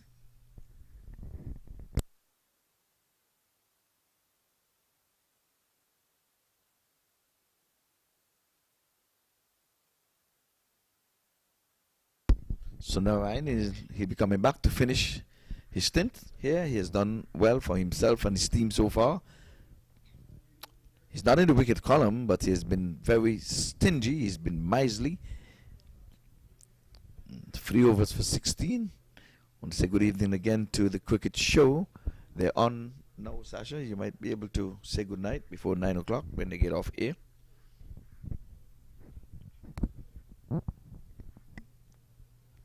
Cutting and beating the point. Is he? Did he? Yep, that's gone all the way for 4. And Hamad Azam looking pretty good there with that shot. That was a fine shot. Let's see it one more time. Yes. Yes, he eluded the man in the backward point there. He could have done better with that. But it was a wonderful shot. It's a beautiful cut shot. Partnership goes up to 22, 158. Cavaliers has not lost in this match, and they're into the semi-finals. They'll be waiting. If they win this match, then they'll have a good night to wait for the winner of tomorrow's second semi-final match. And just like the Eagles are playing back-to-back here, the winner of tomorrow's match will have to play back-to-back semi-finals and then the finals. There's a loud appeal, but it struck him clearly outside the off stump and a bit high as well. It was over the pads, if we can see that again. But now I was interested. Here it is, outside the off stump. You can see all the sticks behind him. It was planted outside the off stump. You're not going to get that now, Ryan. Not at this level, not at even at junior level. Yeah, Narayan staring down the batsman there as he really thought that that was obviously a wicket for himself. Oh, this time he's playing right across the sticks. I'm going to go across the boundary ropes for another 4. So 2 4s in this over. So they're getting a hold of Narayan in his last over.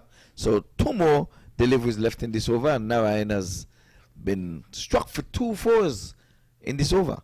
He took it right off the stumps. And in 2020 cricket, sometimes you have to take your chances.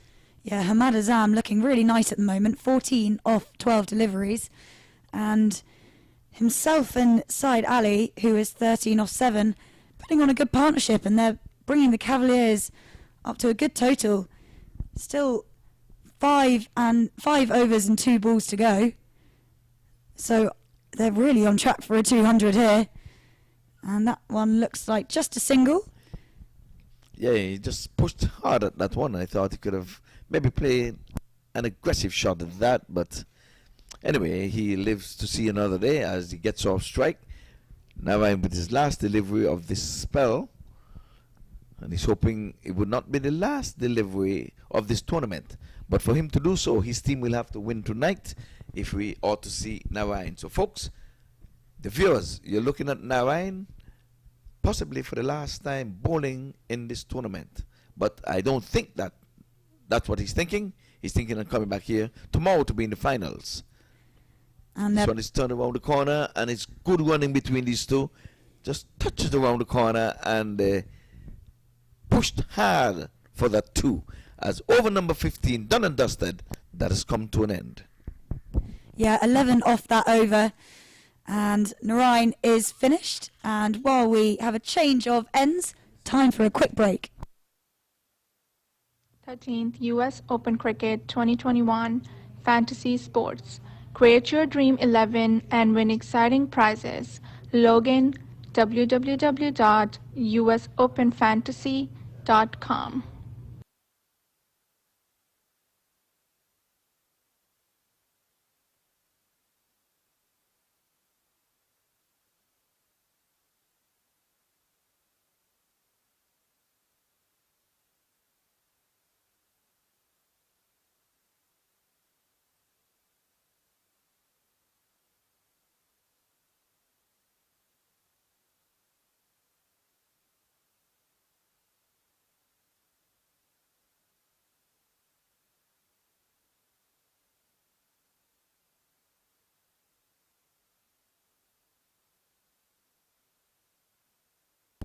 So James Fuller comes back into the attack.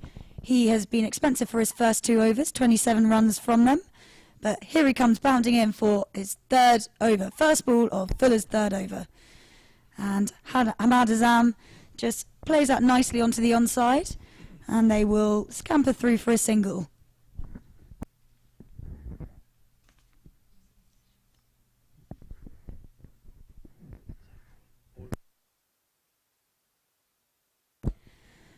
So Cavaliers 166 for 4. James Fuller, as I said, has been rather expensive so far, and he did have a drop catch down at 3rd man. I believe he dropped Chandabal Hemraj, and that would have been expensive. But I'm sure he's put all of that behind him, and here he comes in for 2nd ball of his 3rd over. And that has been misfielded, and they were just going to get a single, but they've managed to come through for the double. Sasha, at the beginning of the innings, it did not seem that they would get to a score of respectability, but 168 for 4 certainly seems an imposing score considering what they were. Yeah, 2 from 2 the Cavaliers were at the first over, and we thought this could be a rather short innings from them, but it is the complete opposite as Fuller comes in for his 3rd delivery. And that has been played really nicely onto the offside, and it will be fielded on the boundary ropes, and just a single from it. So 4 from the over so far. Fuller won't want to let too many more runs go from him. And Cavaliers 169 for 4, and Azam back on strike.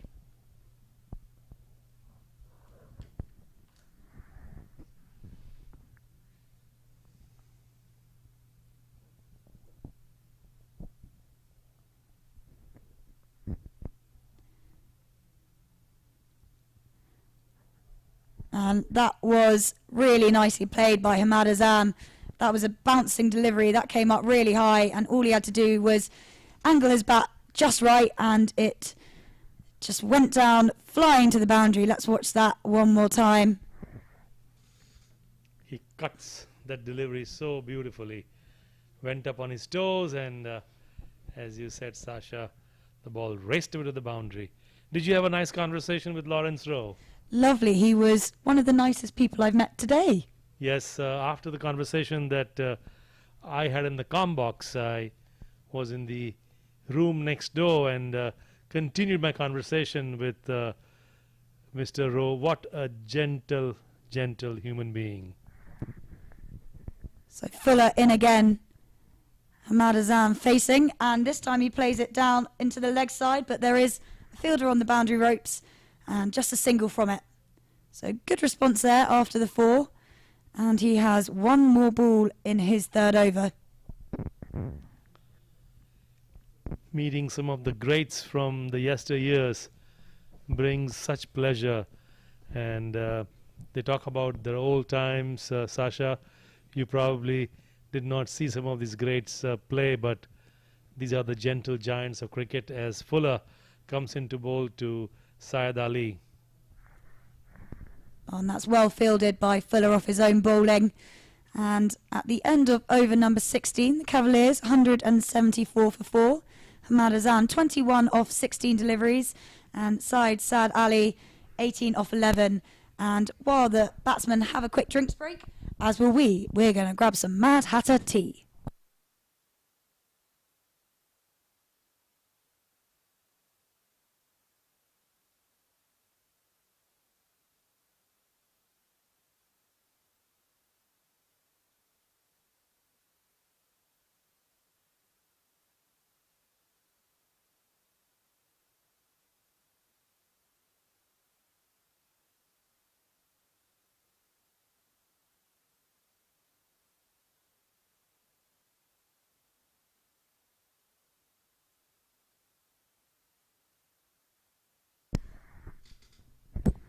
And Rees back into the attack. He was the man that got the 2 wickets in his first over, and the first over for the Clarion County Eagles.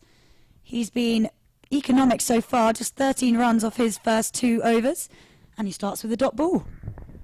Yes, I think 200 is very much on the cards, maybe even more than 200, and chasing that target under floodlights, playing second, is not going to be an easy task.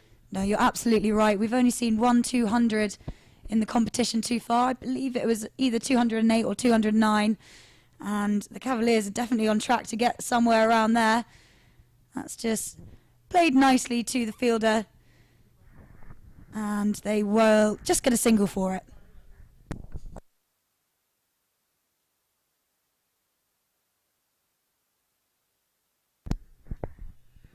And Sasha, this being the semi-final, it's a do-or-die moment for both the teams.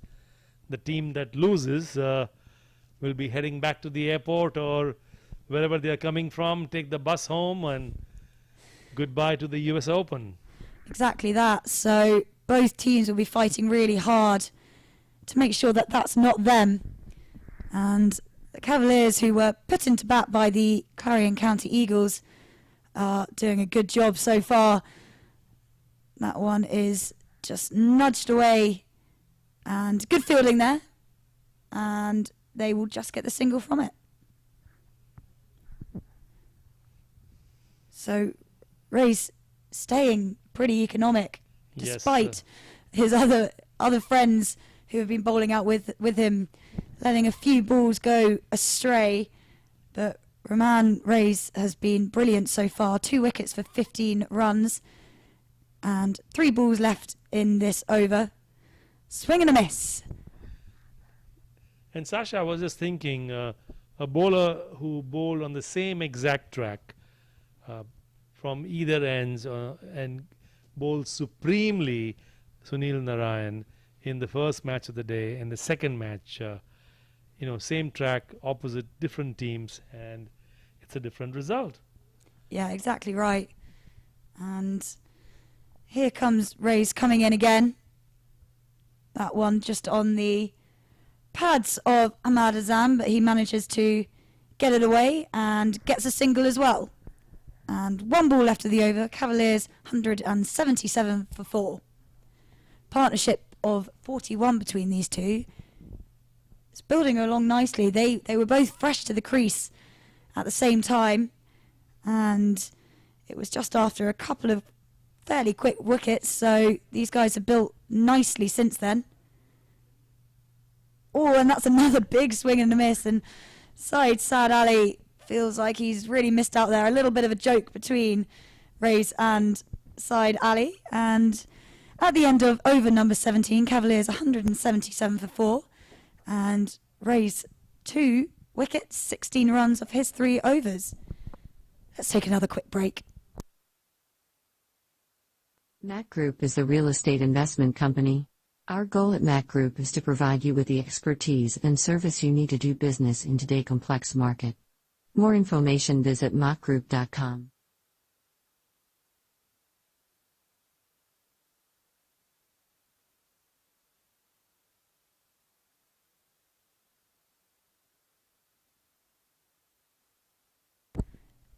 So here comes James Fuller again. He's the man with one of the longer run-ups in the competition. This will be his final over, and as we were saying earlier, maybe his final over of the competition.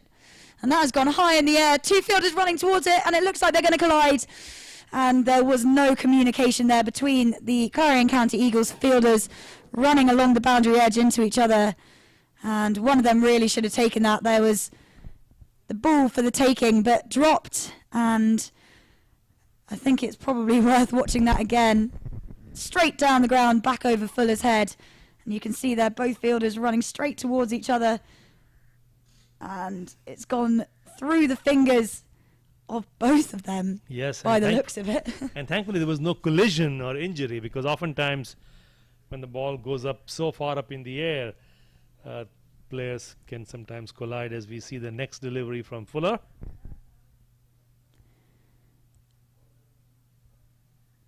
And I believe he has tried to do a little scoop shot there.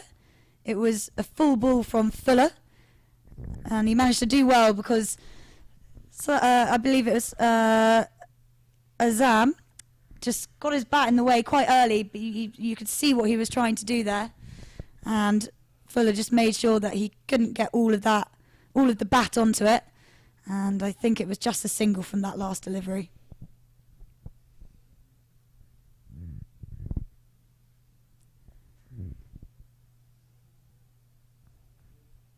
That has been edged down to the boundary, and there is a man there, and so again just a single from it. Cavaliers move up to 181 for 4. Partnership now 45. Ahmad Azam 26 of 22. Saad Ali 20 of 14. And Fuller's gone for 40 runs in his 3.5 overs so far. He's probably thinking that he wants to finish this off as tightly as he can, because it's not been his best spell.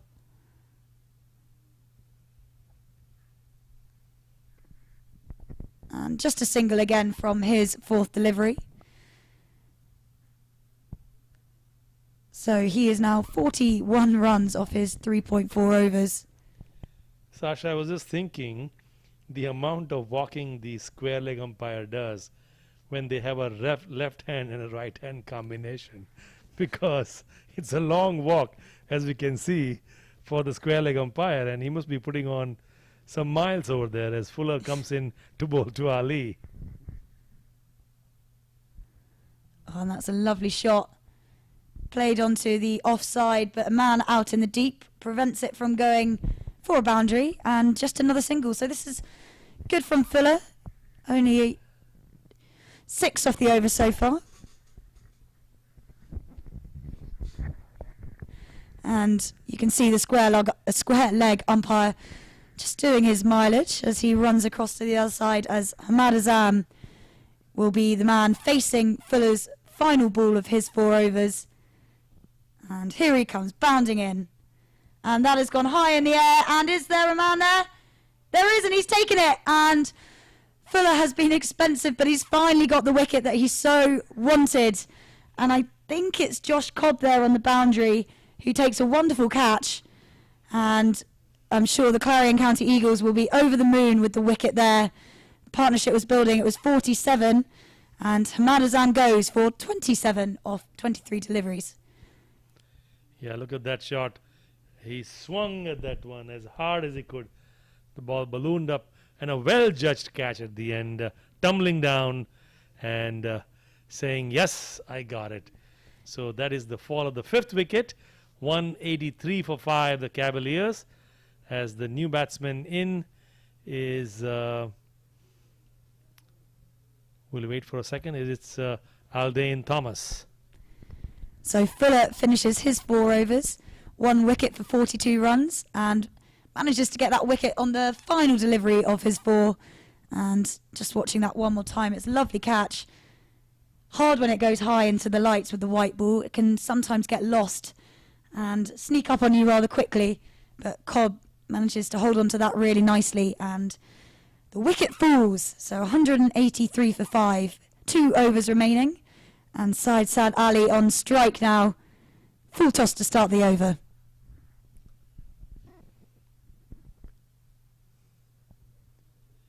With 2 more overs to go, more than 200 would certainly seem to be on the cards, unless Rais has other ideas in clamping them down, because now they're going to be eyeing for boundaries and 6s.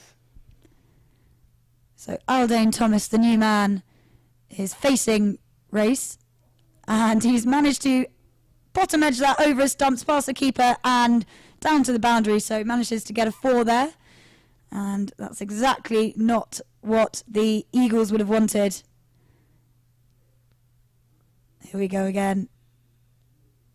And I think during the act of trying to collect that delivery, the keeper seems to be hobbling on his right hip, almost indicating that he may have a slight pull in his groin, on the right groin. But he seems to be flexing his right hip as he now gets ready.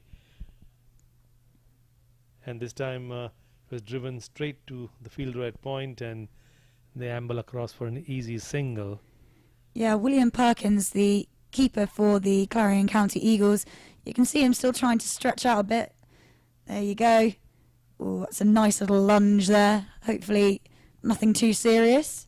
He doesn't seem to be wanting to leave the field.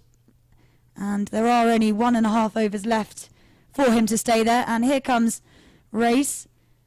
And, oh, good fielding there. Direct hit would have been pretty cool. But good fielding anyway, and good backing up. And 2 more deliveries left of Race's 4 overs and his last. And the Cavaliers 189 for 5.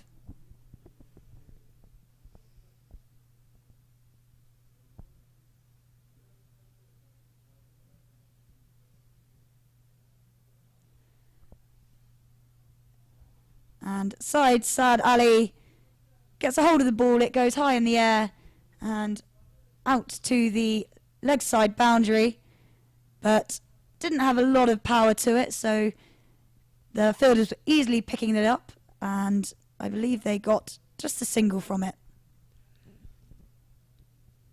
10 away from 200 are the Cavaliers with 7 balls to go. Oh, that's a good delivery from Rays, and that is him bowled out. So he finishes his 4 overs, 2 wickets for 23 runs. And in a semi-final, those are pretty good figures. Absolutely, yeah. And the way he started was brilliant, and that really put the Cavaliers on the back foot from the word go.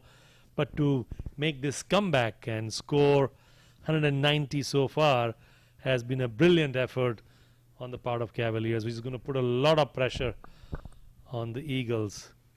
Yeah, easy maths there. They're going at exactly 10 and over so far. And as you say, last over now. Quick tea break before the last over for the Cavaliers.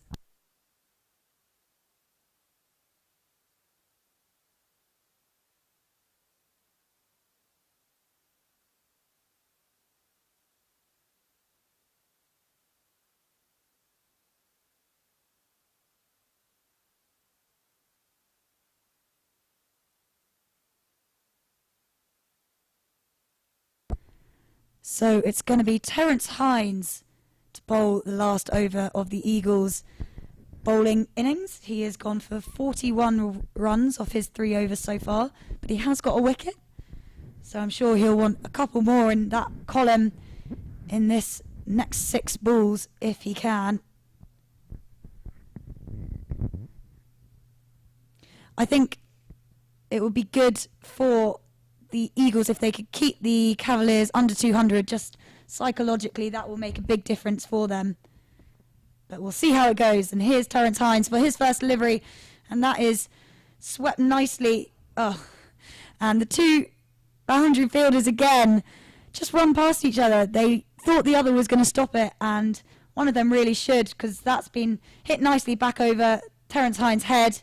Watch it again. There you go, straight as an arrow.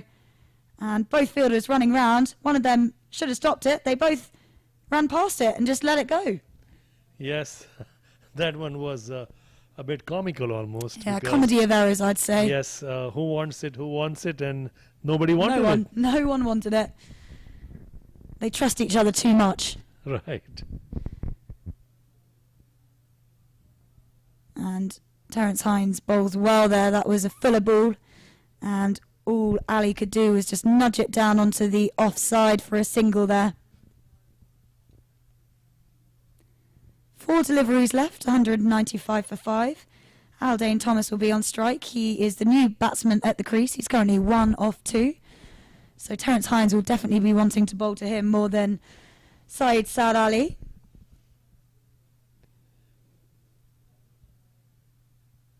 At this stage of the game, with only 4 balls left, you're going to have a crack at every delivery that you face. Try and get a 4 or a 6 and maximize the number of runs that you can contribute for your team, because every run counts, particularly in a T20 match.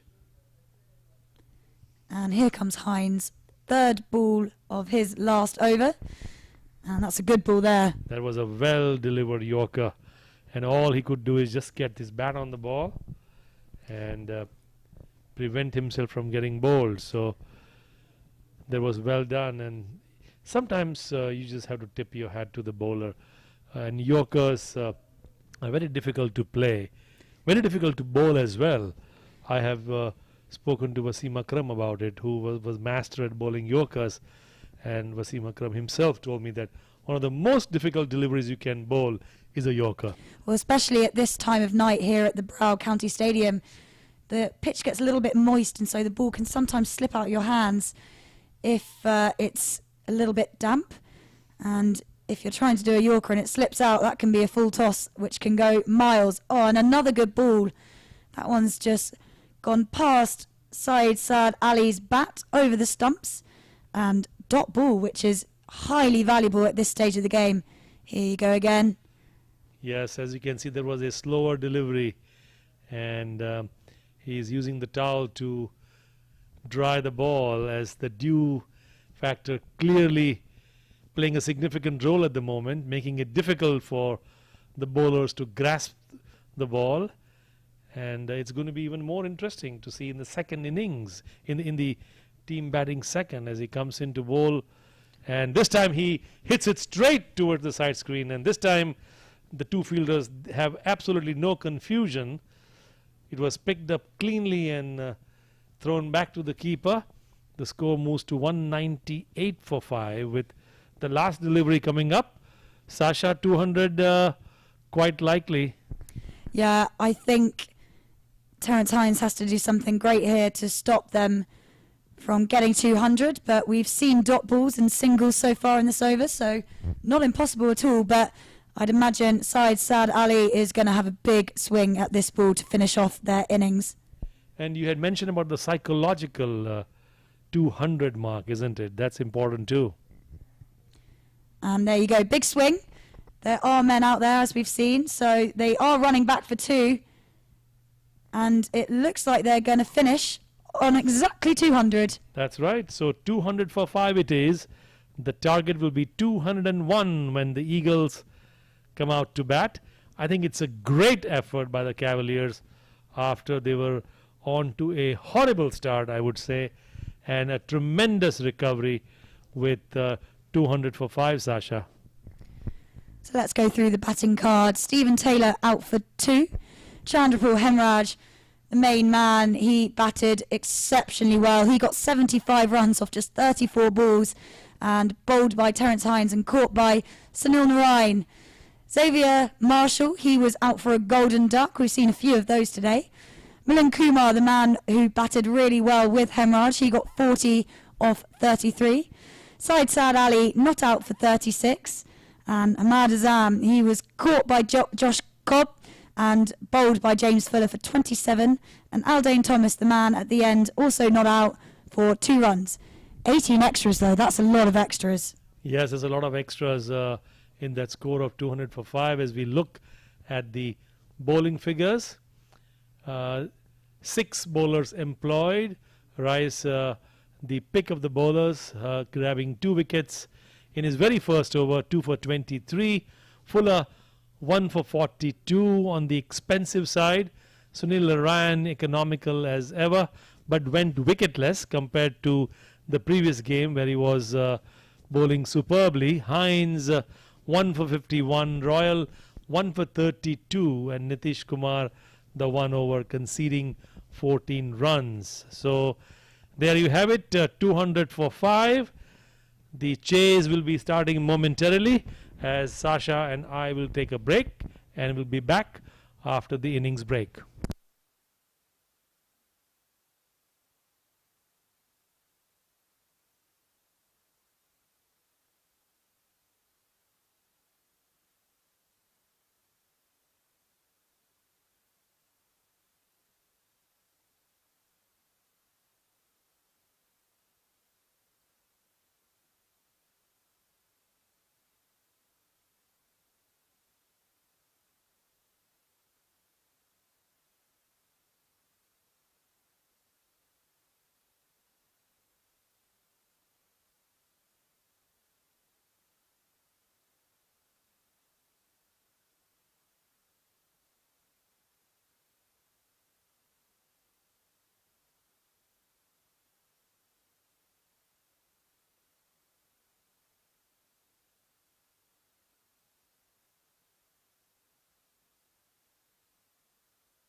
welcome back to the Jays of the 201.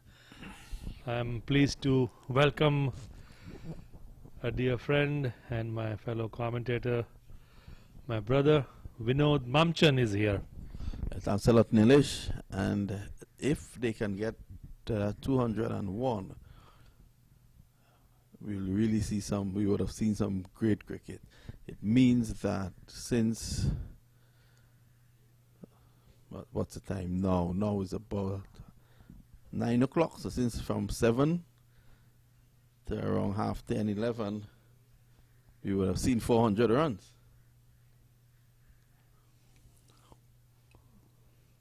These have been good tracks to play on, Vinod. Yeah, excellent tracks. And, excellent for this type of cricket. Shout out to Melton for the great work he has done. Yeah. I saw that you did a nice piece on it. And that is what people don't know. They'll come to the ground and they would not realize that the rocks came from Mississippi for this track. Yes, there are 4 pitches here at the Broward County Stadium. As the tell you more about my interview with Melton as Syed Shah opens the bowling, left arm over the wicket. Well, He's struck on the pad. Comes back in, but too high. And Shah pulls out of the appeal. Normally, he stays with the umpire, Johnson Charles, the former West Indies opening batsman. He's there with Sunil Philip Narain. And we did have a good conversation with Sunil today. Yeah, I overheard Sunil telling you that he likes to hide the ball behind his back. Tell us a bit about that conversation you were having with him. I was asking Sunil about the change in his style of bowling and the way he hides the ball. Yeah. Giving very little time for the batsman to see the position of the ball, the seam of the ball. And that is how he tricks the batsman. But more about it later. No, not a good delivery. Take nothing away from Najaf Shah, the former Pakistani fast bowler. He's a good bowler. And he has dominated here in America. That's Xavier Marshall. You're seeing. So Shah has dominated. He would have played for Pakistan a couple of years ago. Good left arm seamer. Pakistan has produced so many fast bowlers. 2 are playing here tonight. Mohammad Asif is there as well. And Asif in these conditions could be very dangerous. The Eagles yet to open their account. Johnson Charles has faced 2 deliveries. The required run rate 10.2 per over at the moment. And this time he flicks it down the leg side. The ball runs over to fine leg and they get a single, Vinod. Well, that was a good delivery. That was right up in the block hole, so to speak. He has been excellent so far, Shah. Shah, the captain of this team. He's a good leader. So early on, 75 from Chandrapal Hemraj.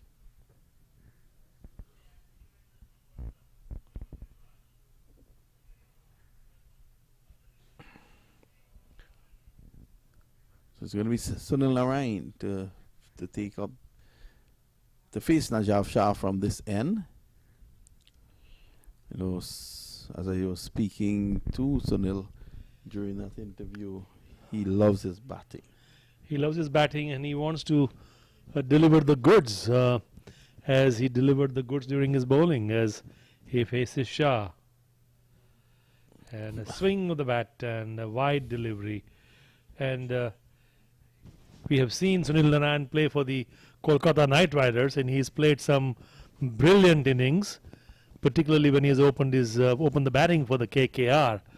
So when he whacks the ball is gone, you know.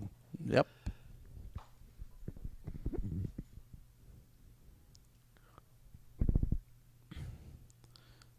So from the very first ball, Sunil is attacking. If Sunil can give them a quick start here, that be excellent. When you're chasing a big total, you want to do well in the power play. Absolutely true. And most importantly, not lose wickets. And Sunil Narayan has faced 2 consecutive wides. He tried to play the first delivery. The second delivery was way wide, and there was no way there was going to be a bat on ball.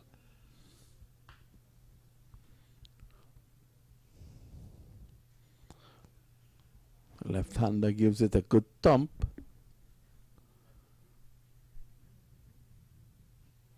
Again, another wide there by Shah. I thought that one might have been a little closer to the batsman. Yeah. I thought it was a bit unfortunate with that one. Sunil gave it a go, but we've seen a flurry of wides in a few of these matches, and some of them, at one of the matches, 4 consecutive wides were delivered. So some of the bowlers having a bit of a problem getting their line in order.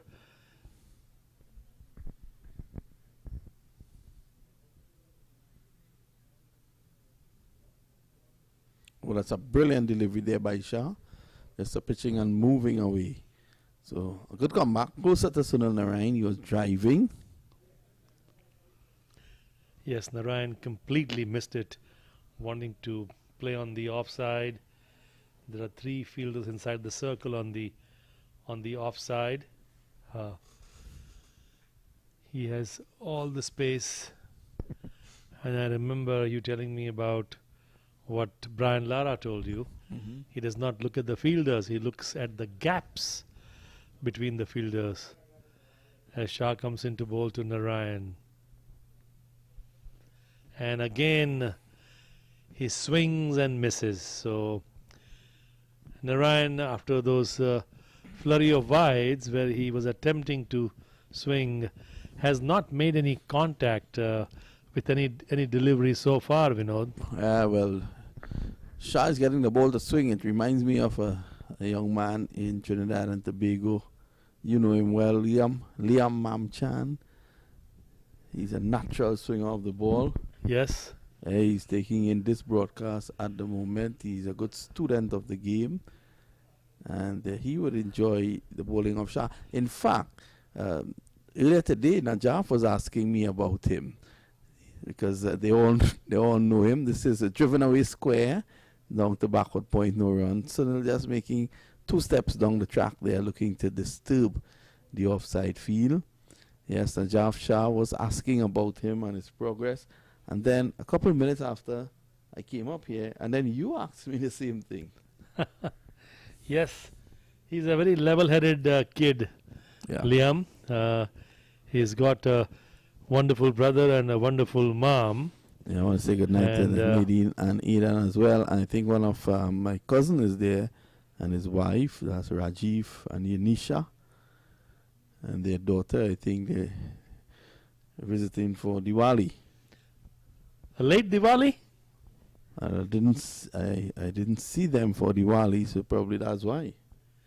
A late Diwali will be an early Christmas. Occasions are excuses for get-togethers, Vinod. Yes, yes. Yeah, so it's a festive season in Trinidad and Tobago. Not so festive. So here's Mohammed Asif. Not so festive with all the deaths due to COVID. 24 deaths today. So it's going to be the former Pakistani fast bowler who at one time was the #1 bowler in the world, Mohammed Asif. He's a wiry figure there. Very tall guy. So you see what Mohammed Asif will produce. Mohammad Asif is an interesting hairstyle, Vinod. Yeah. Yeah, he is. Another one who swings the ball a lot, Mohammed Asif.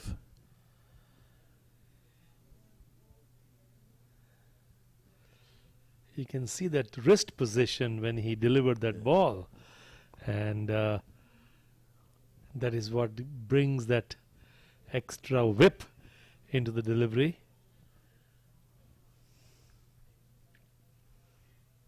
He has proved to be a perfect foil for Najaf.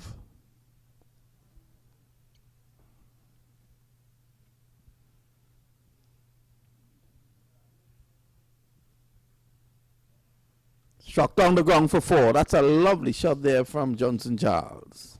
Overpitched and deserved the treatment. Absolutely. It was in the slot. Swing of the bat. Sweet timing. And the ball races away to the long off fence for 4. The score moves on to 9 for no loss.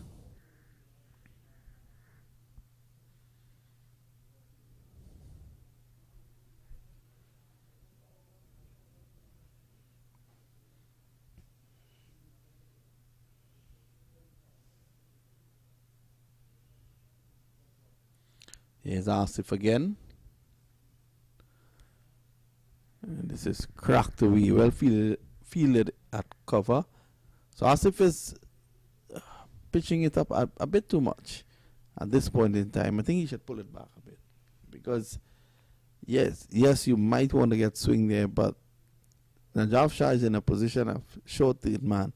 If the ball swings, with Asif pitching it up, and Johnson Charles edges, if it doesn't go to the wicketkeeper, it'll go for 4. There's Asif again.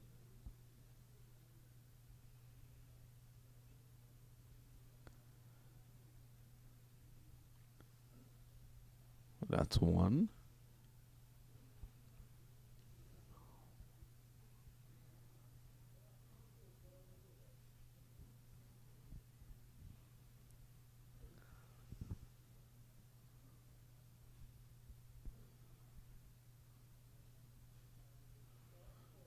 You would have seen him in his prime, Doc, Mohamed Asif. I saw bits and pieces.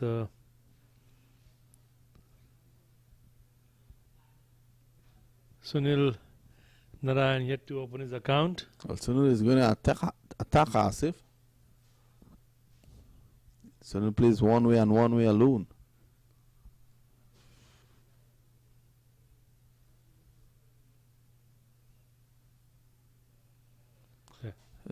That's down the ground. That should reach close to the boundary. They're going to come back for 2. In fact, they take just 1. I thought that they might have pushed for 2.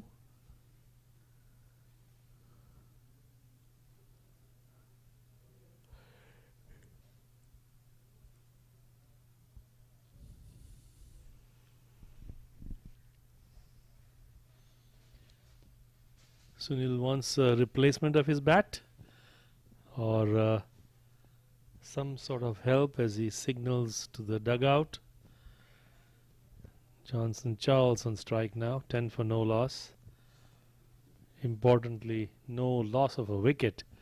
Second over of the power play, the last ball of Mohammad Asif's over.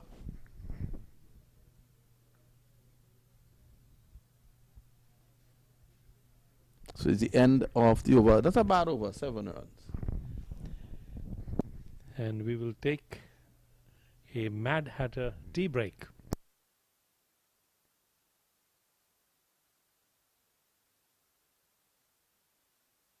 MAQ Group is a real estate investment company. Our goal at MAQ Group is to provide you with the expertise and service you need to do business in today's complex market. More information visit maqgroup.com.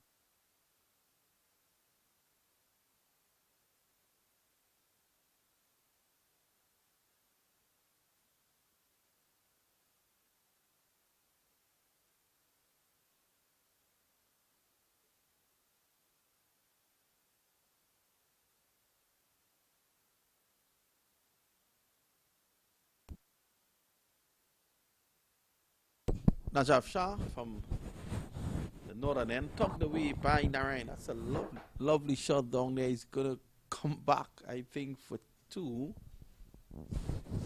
3 there as well.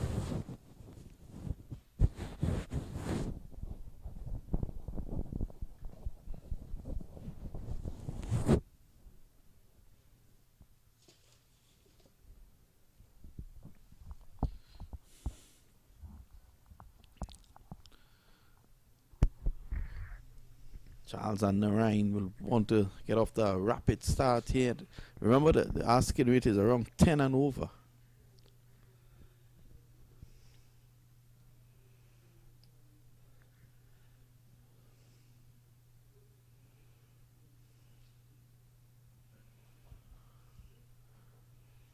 Runs here again for Narayan. Not really getting hold of it.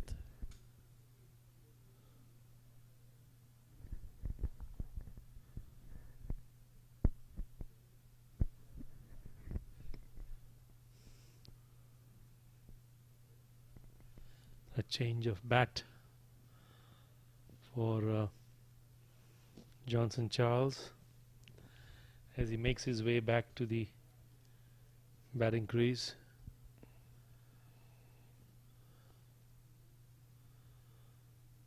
Eleven for no loss in the third over right now.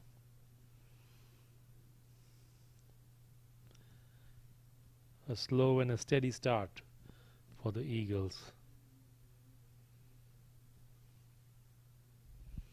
And this time he cuts and cuts well and finds the point boundary as the ball races away for 4. Eagles now 15 for no loss. Charles getting one there with some room on it, and he was able to take advantage.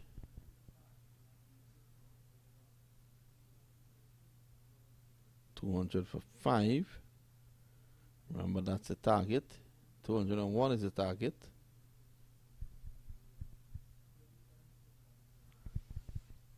The winner of this semi-final will go straight to the final and meet the winner of the US All-Stars versus Florida Scorpions semi-finals.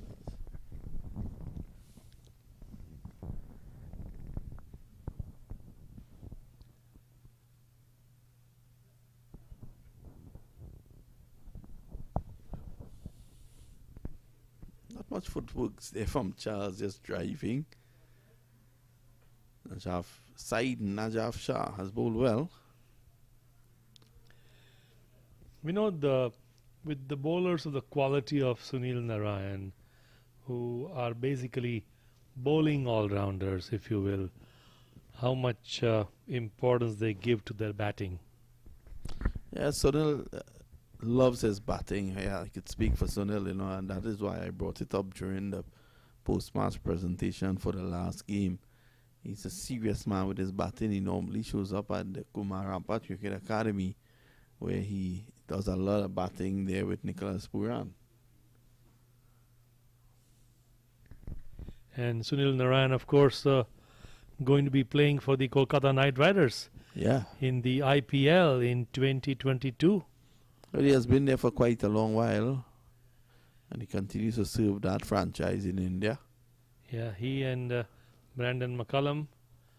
It's a franchise that has great administrative skills, as you would know, Vinod. They also manage the Trinidad team as well in the Caribbean Premier League, which is managed by Colin Board. I had the pleasure of meeting Colin over the last couple of days as we watched the next delivery. And this time Sunil edges it to third man. It races to the boundary for 4. The runs can come in any way, but the digit number 4 will be registered by the scorers, and that's what is important. So no matter how they come, Vinod. Sunil on the drive there, and it took a tick outside edge. Just enough to take it past the wicketkeeper. The Kolkata Knight Rider franchise, a very successful business venture as well, from the Red Chilli Entertainment, guided by the leadership of the Bollywood star Shah Rukh Khan, and Venki Mysore, who is the CEO, has made it very clear that they want a global presence, Vinod. Yeah, definitely they're doing that. I think they, at one time, they were looking to invest into the Cape Cobras in South Africa. This is helped away for 4. A bad line there by Asif.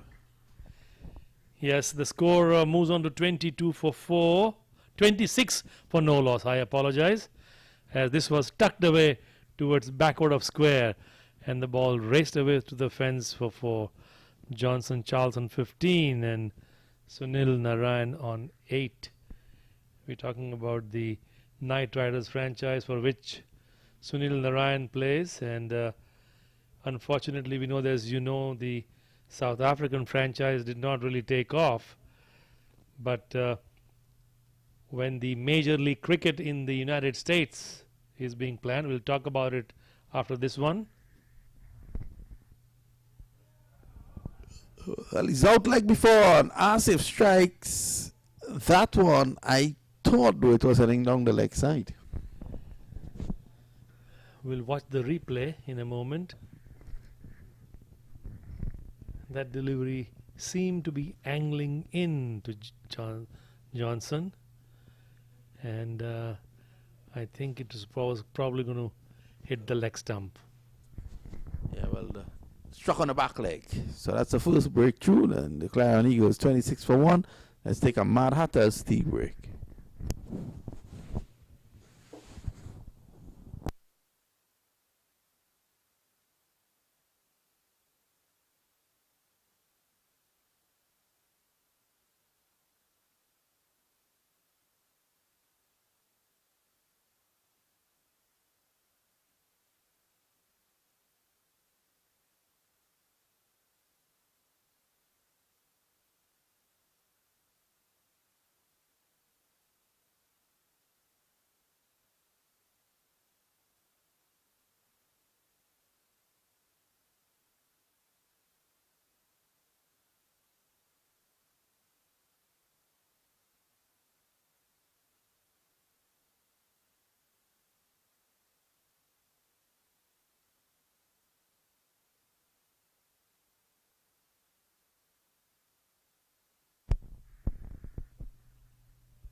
There seems to be an argument going on, not exactly clear what it is all about.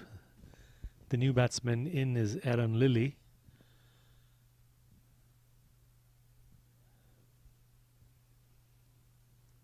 Mohammad Asif to continue after the fall of the first wicket, when he trapped him leg before. Johnson Charles, Aaron Lilly to face the first delivery, and I see a smile on Aaron's face now, hopefully signaling everything is okay. Sunil Narayan batting on 8 as Asif bowls to Aaron Lilly.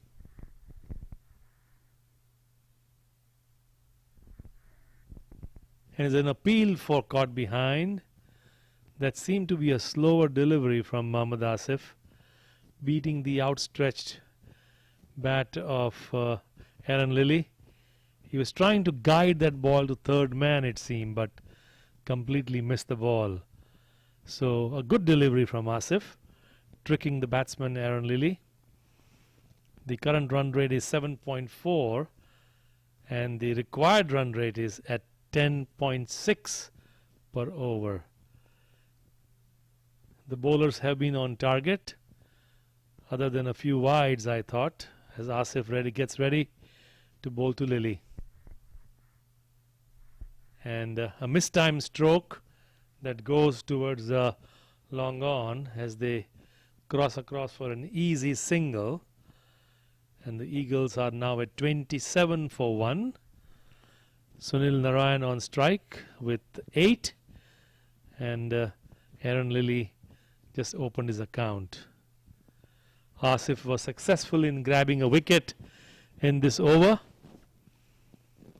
This is the 4th over of the Eagles' chase.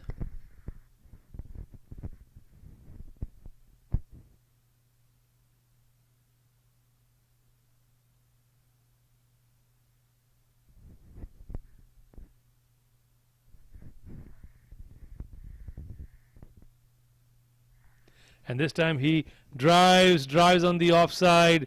It's a one bounce 4 towards the mid-off fence.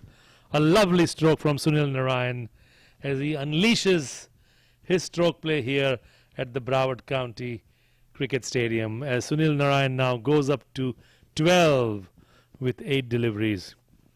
The fielders are inside the circle. He's well aware of that and plays a very confident looking stroke on the offside. The score for the Eagles moves on to 31 for 1 now. Asif about to bowl the last ball of this over.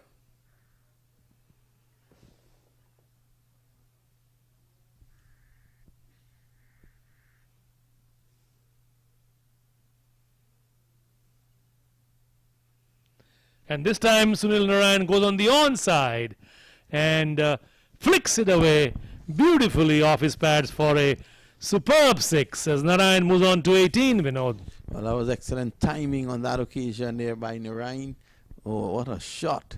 Using the pace of Asif, and Narayan is able to dispatch that way beyond the boundary for 6. So it's 37 for 1. 9 runs and over. 9.25 the run rate at the moment. And so it goes to 18. Aaron Lilly is the new batsman over there with him.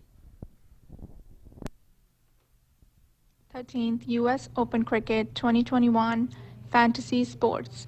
Create your dream 11 and win exciting prizes. Log in www.usopenfantasy.com.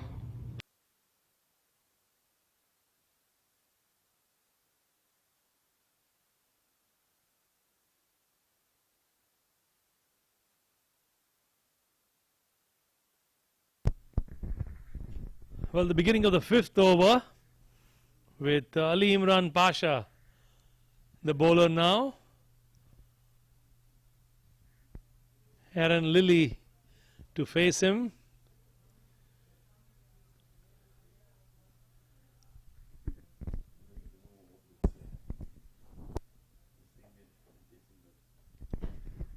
And this time he slashes on the offside and the ball races away to the fence for 4 towards the point, cover point area. A brilliant stroke from Aaron Lilly. Lilly moves on to 5. Sunil Narayan on 18. Eagles 41 for 1 in their chase of 201 against the Cavaliers.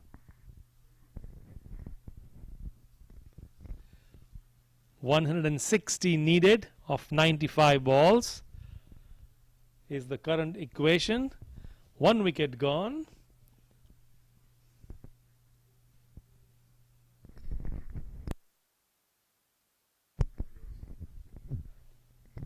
And this time he drives and drives on the offside, and a good diving stop by the fielder at mid-off that clearly saved a boundary, and the field, and they cross across for a single. Lilly is now on 6, Sunil Narayan on 18, and it's 42 for 1 Eagles.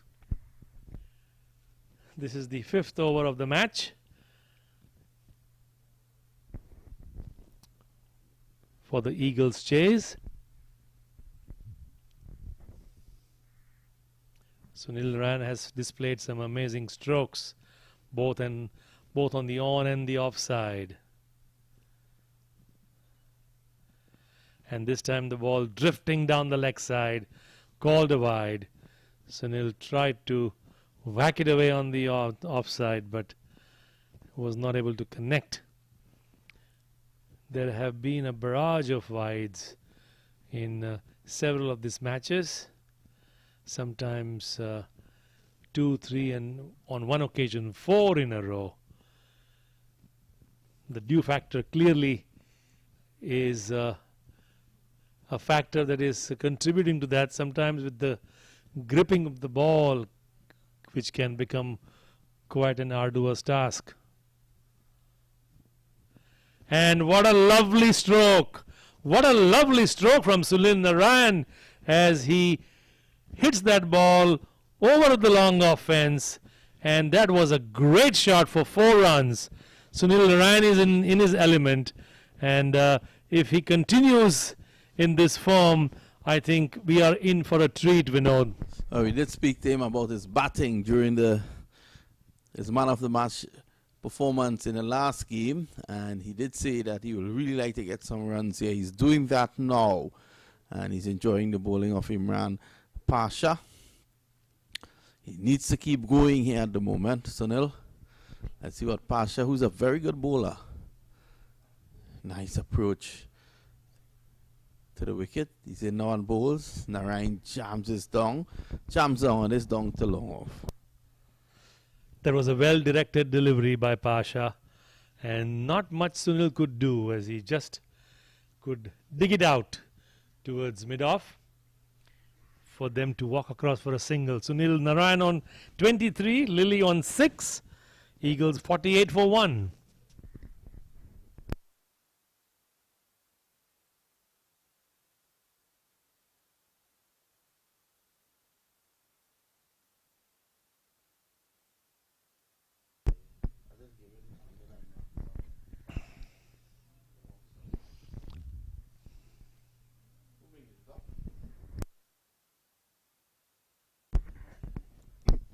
And this time Aaron slashes on the offside, straight to point, but that gives the batsman enough time to cross for a single. The Eagles 1 away from 50.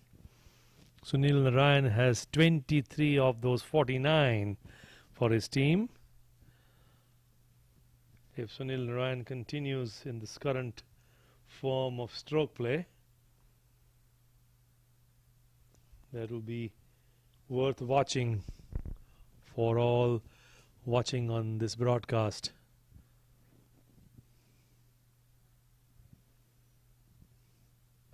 And look at that. Look at that. He just flicks it away towards the mid-on boundary for a glorious 6. Sunil Narayan in an element.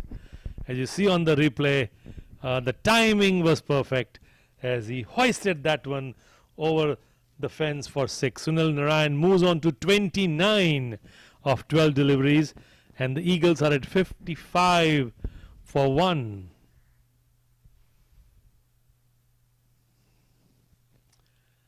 MAQ Group is the real estate investment company.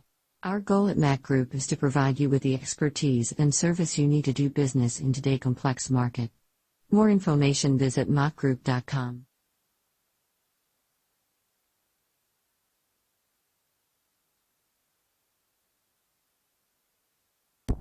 So we're back here, and the Eagles are 55 for 1 after 5. So that's 11 runs and over.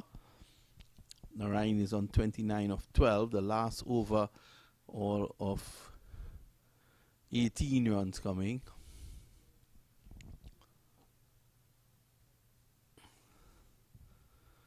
So there's a discussion with the senior players out there.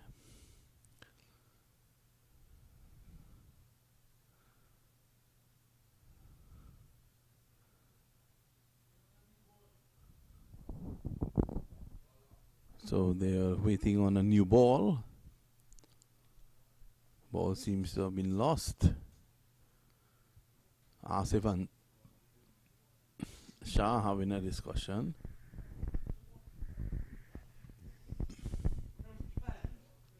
Seems as if Asif will continue here in Nilesh.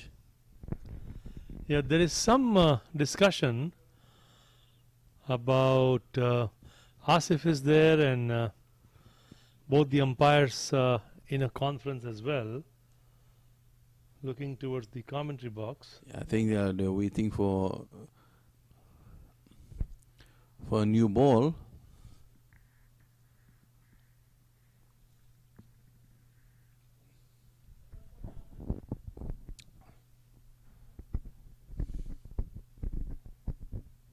MAQ Group is the real estate investment company. Our goal at MAQ Group is to provide you with the expertise and service you need to do business in today's complex market. More information, visit MAQgroup.com. 13th US Open Cricket 2021 Fantasy Sports. Create your dream 11 and win exciting prizes. Log in www.usopenfantasy.com.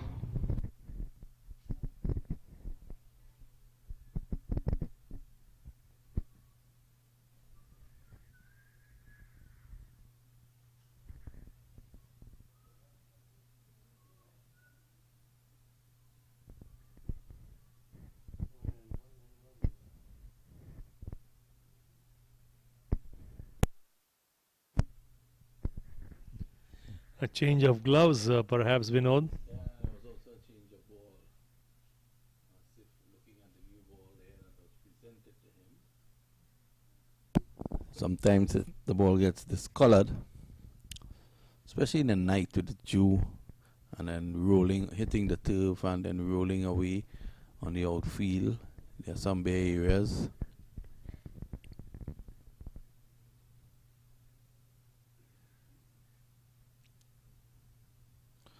Asif is going to continue.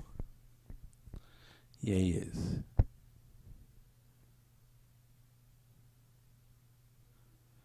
This is whipped away for 4. In fact, there is protection down there. I didn't see that fielder there. So one more, 56. Good start. Very good start to a rather imposing target, I think. 201 to win. In these conditions, chasing under the light, it can always be challenging, but the team batting second knows exactly what they have to hunt down, so that can sometimes be an advantage to the batting side as well. So here's Asif. I think that Shah gave Asif the third over in the power play because it is exactly that, the power play. And he thinks that Asif could be the one to hold things down. Now, with the dew out there, the ball is not running fast to the boundary. What I've noticed, the dew here don't help the ball to skid. It heavies the outfield because it's really plenty. The moisture level is very high, and the ground gets the ground gets very heavy at night. That normally an hour ago would have been 4. So are you saying that the amount of dew is excessive? Yeah, it is excessive. If you walk out there, you would see it's really excessive. So the drive through the offside, and that'll go into the boundary for 4. He's not going to die wondering. No, he unleashed that one with authority. And Asif bowled outside the off stump. Sunil Narayan says, "Thank you very much. There's no fielder there. I'll help myself for 4 more runs," as he moves on to 35 of 14, Vinod. Xavier Marshall having a word with Mohammad Asif.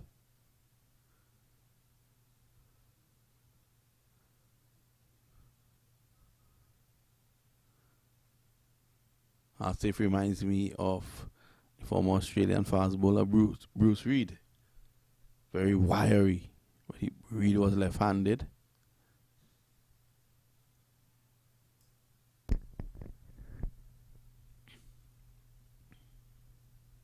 So it goes down the ground and hits him for 6. What a shot. He advanced down the track to Mohammad Asif and clouted him over a wide-ish long on for 6. That was a stamp of authority. As you see the replay, he came down the track and attacked it, and magnificent 6 were long gone. As Sunil moves on to 41 of just 15 deliveries. Cavaliers got 79 in their power play. The Eagles 68.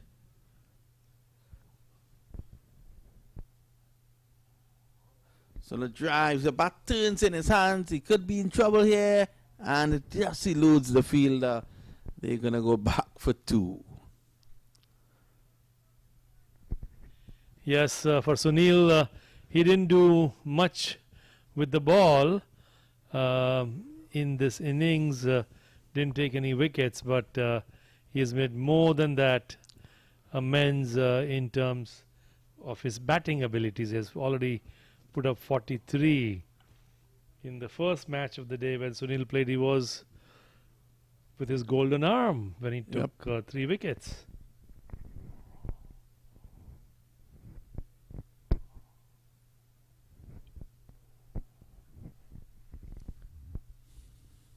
Now that's the batsman playing on the bowler's mind, Vinod. He danced down the track and, you know, hoisted him over long on. And that certainly disturbs the rhythm of the bowler, even of the caliber of Mohammad Asif, as he wavered in his line and bowled that wide as he gets ready to deliver the last ball of his 3rd over. Mohammad Asif.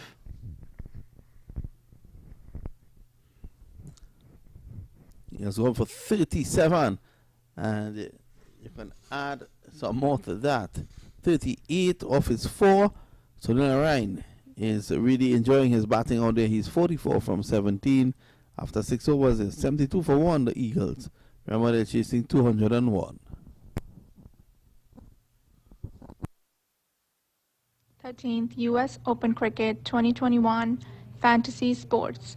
Create your Dream 11 and win exciting prizes. Log in www.usopenfantasy.com.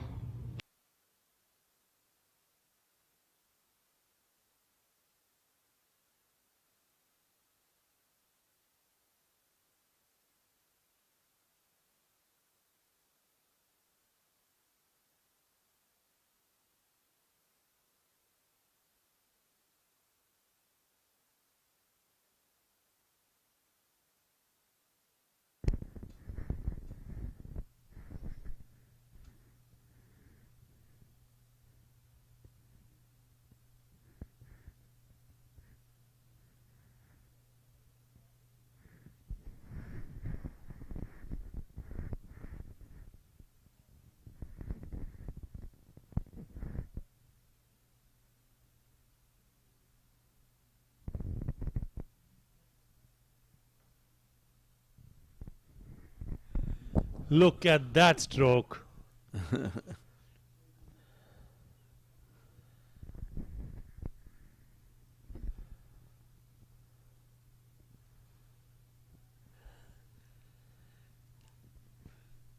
Pushes it towards mid-wicket for a easy single. And the score moves on to 74 for 1. Lily on 8, Sunil on 45. A quick word with Lily that Sunil had in mid-pitch. As Karim Go is bowling his first over.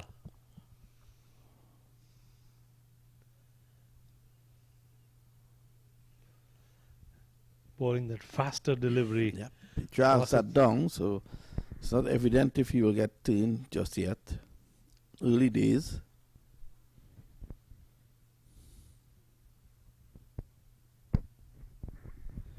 Sunil Narayan is requesting, he just wanted to give his helmet because he's going to face Gore, the left arm spinner. It will be an interesting contest with a left arm spinner coming left arm around the wicket to the left-handed Sunil Narayan.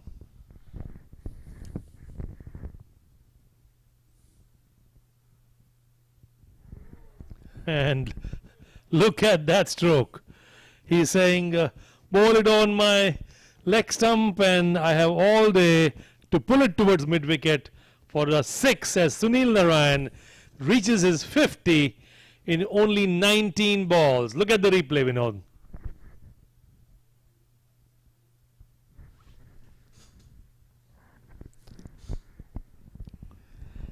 Doc. Narayan really lighting up the place, and he's not going to stop. He's going to continue to play his shots. If he can give them a big innings here, that'll give them the right foundation. They're currently going at 12.5, and the required rate is 8.9. So Karima Gore So there's back, pulls it away. Work for the fielder down there, Taylor. Reaching his 15, only 19 balls. A nice display of strokes by Sunil Narayan. We were talking about him as a bowling all-rounder. He may tend to disagree on that, perhaps. Yeah. I've seen him with both bat and ball perform well in this tournament.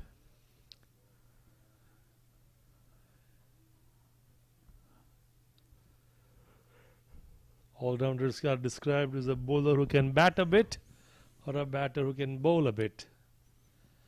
And this time Lily pushes it towards the right of Gore, but well fielded, and he saves a single, which marks the end of Karima Gore's over. It's 83 for 1. Time for a commercial break. MAQ Group is a real estate investment company.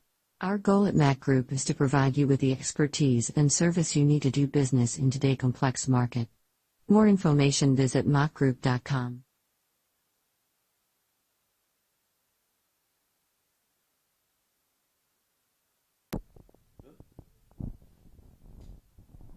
So we're back here, and Sunil Narayan has really given us some entertainment here tonight. No one has been spared. Probably Shah, the only one. Early on, Taylor is going to bowl to him now. Sunil Narayan has certainly displayed some amazing strokes that we have seen in this innings. And Stephen Taylor bowling his first over of the match. Stephen Taylor had an opportunity of interviewing him and was asking Stephen where does he see himself 2 years from now. More about it in a second. And Sunil Narayan cuts and cuts well down to deep point, and they come back for a second run. Stephen told me, that if all goes well, he would like to play in the IPL. Yeah, I heard that interview. So that's the goal of many cricketers. IPL seems to be one of the target tournaments that a lot of cricketers seem to be wanting to play. Wide signal by the umpire. No evidence of turn there yet.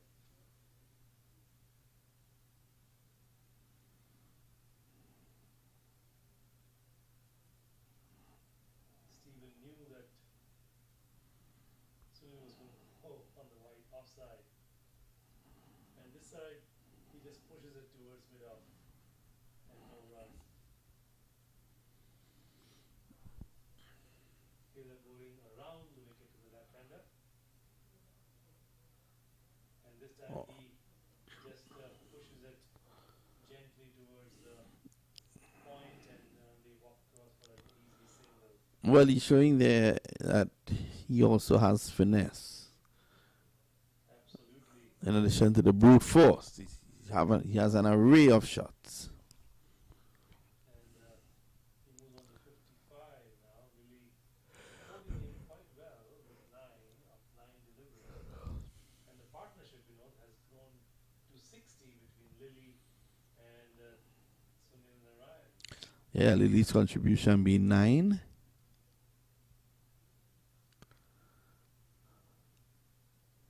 again, Lily says that Sunil, if you can do that, I can do that too. As he guides it to third man, and they come back for the second run. Lily moves on to 11.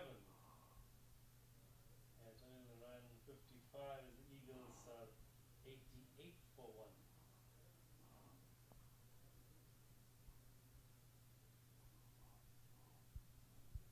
Stephen Taylor has been using the towel quite a bit, suggesting to us that there's quite a bit of dew there.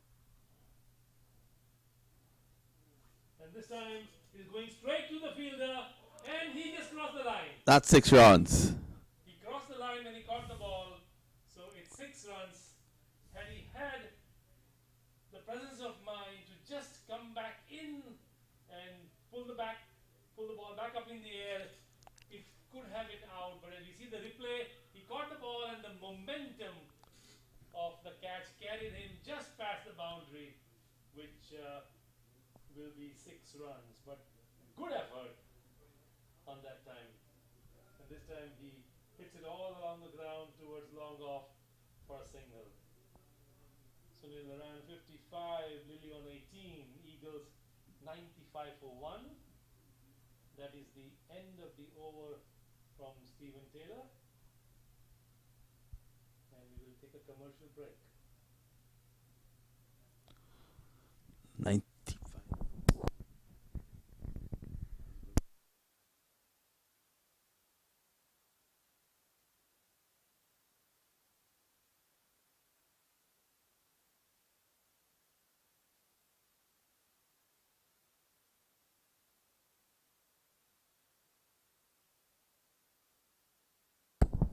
So we're back live, and it's going to be Aaron Lilly to continue. He's going to face Kareem Agor.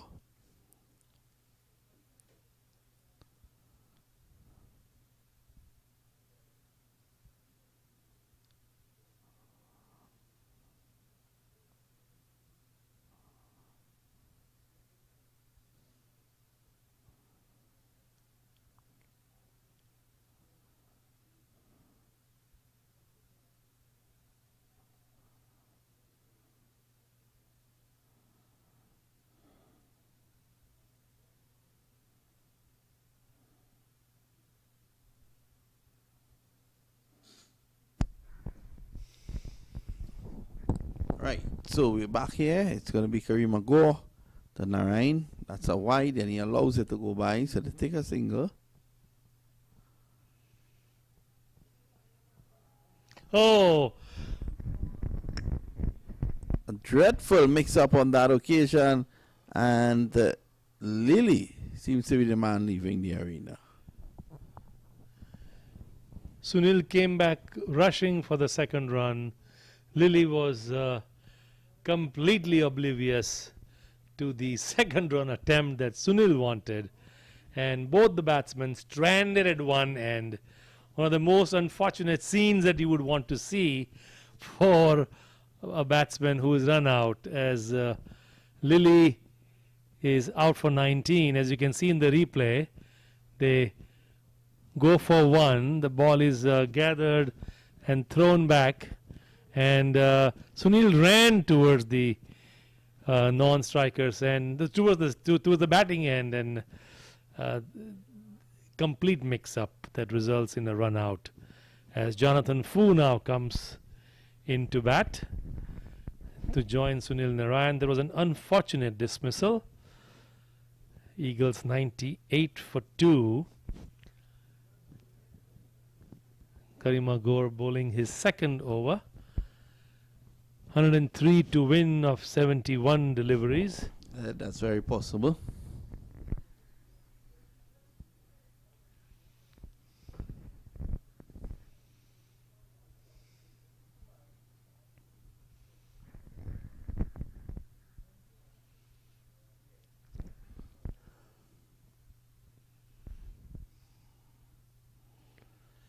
And this time Sunil Narayan hits that ball towards deep fine leg for a single as he goes up to 56.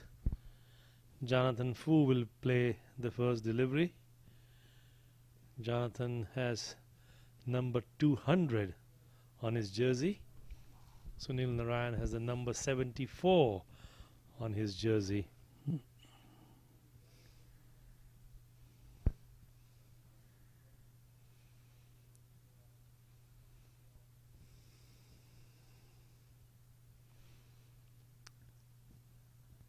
Fu drives the ball on the offside.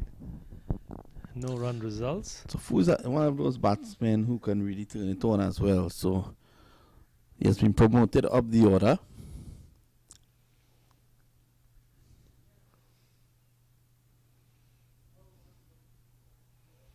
Strong appeal for leg before and is gone. So Sunil finally leaves, and that's a huge blow. Score 99 for 2. Yes, Jonathan Fu was completely trapped on that occasion with that delivery from Karim Agor that just straightened up. He completely missed the line, and Jonathan Fu declared leg before wicket.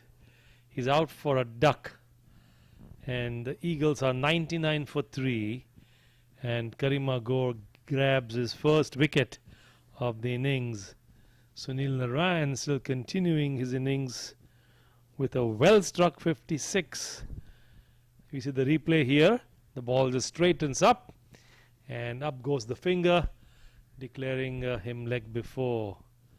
So that's the end of Jonathan Fu, and now Nitish Kumar will join Sunil Narayan.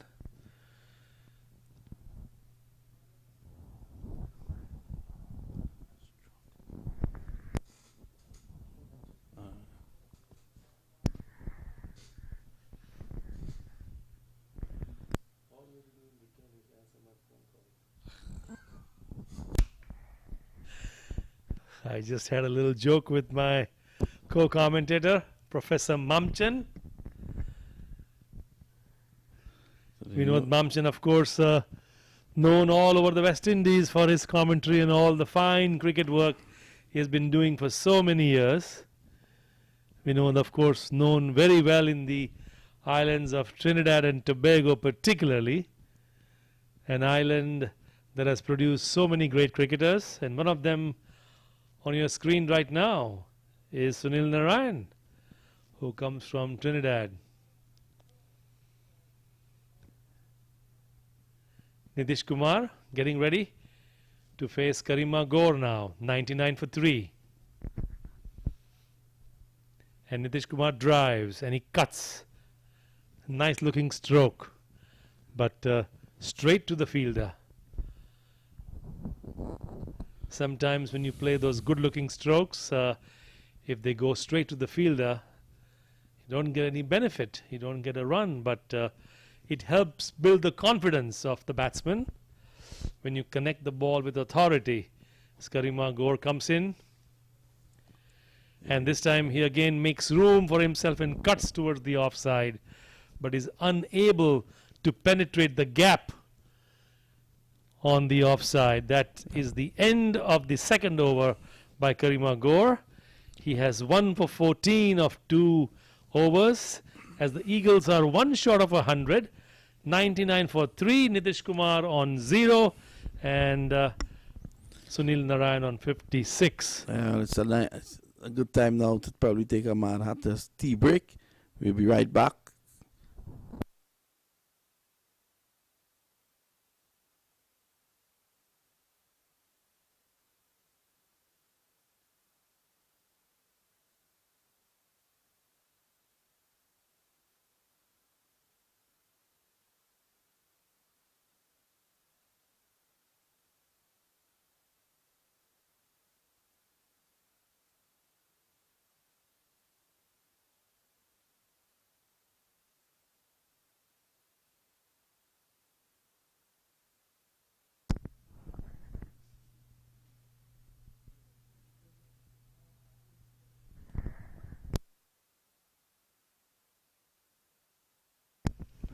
A bowling change at the commentator's end. Junaid Nadir comes on to bowl his first over, and he'll be bowling to Sunil Narayan. And that goes wayward down the leg side, declared a wide. The required run rate is below 10 now per over.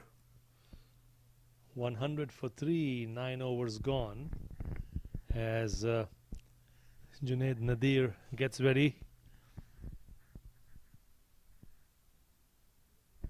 And this time Sunil Narayan hits it on the onside, a thick outside edge, and runs down to the fine leg fence for 4.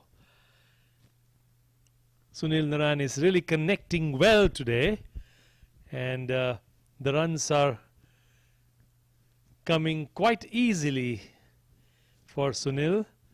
Some of the strokes he has played have been brilliant, and some of them very deft touches as well. So a mixture of power and finesse for the Trinidadian. Yeah, well, he's showing his range, and in showing his range, he has given his team an excellent start. And this time the ball is going to the mid-on fence all the way for 4.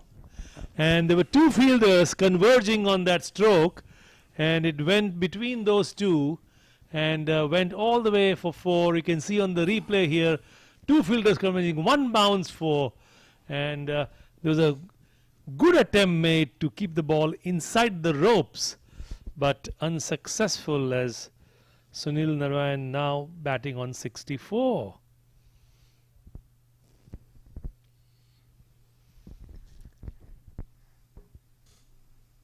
So this is a 10th over in progress. Pasha. And allows it to go by. Yes, when a bowler is struck by the batsman with authority, then sometimes the confidence gets shaken up and can disturb the rhythm of the bowler and oftentimes result in a wide. All of these, of course, comes with experience as Junaid Nadir gets ready to bowl to Sunil. And this time Sunil drives and drives towards the onside, picked up on the long on fence, and they come across for a single. Sunil moves on to 65 of 27 deliveries.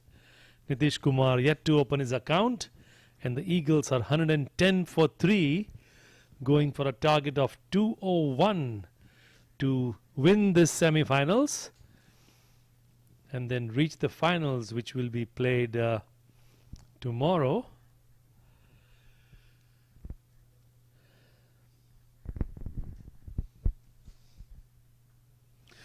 And a lovely cut shot, going towards the point boundary as they come back for 2. A nice stroke by Nitish Kumar to open his account. 112 for 3.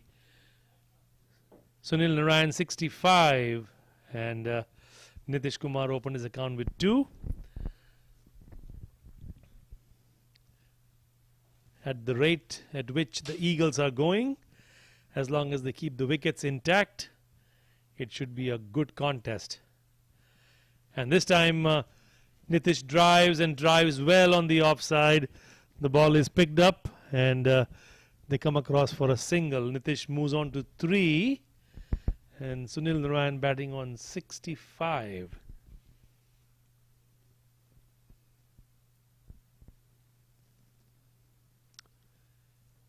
Every time you see the bowler come in, the towels come out, and it's certainly a wet outfield, and the bowlers have required help to drive the ball. And this time Sunil gently plays it on the offside for a single. Sunil Narayan on 66, Nitish Kumar on 3, as I welcome Sasha to the commentary box. Good evening. How are we doing? I think we've seen some brilliant display by Sunil Narayan. He has played some lovely shots. Yes, he has, and I think he just, when I was interviewing him earlier, he said, you know, if I don't do something with the ball, then I'll do something with the bat. And he certainly has. In the first match, Sasha, he did wonders with the ball and grabbed 3 wickets. And in this particular innings, it's all his batting, 66 of 28. Yeah, he's certainly doing something for sure. And other than the run out of Lily, which was a little bit of a mix-up, he's been pretty much spot on since getting into the crease. And after 10 overs, the Clarion County Eagles are 114 for 3. Partnership between these two, 15. And probably time to take a very quick break before the next over. And I want to take this opportunity to thank all my fellow commentators. I've had a wonderful time doing the commentary coming from Chicago. I will not be here tomorrow, and I'm going to leave you in the capable hands of Ivor Henry and Sasha.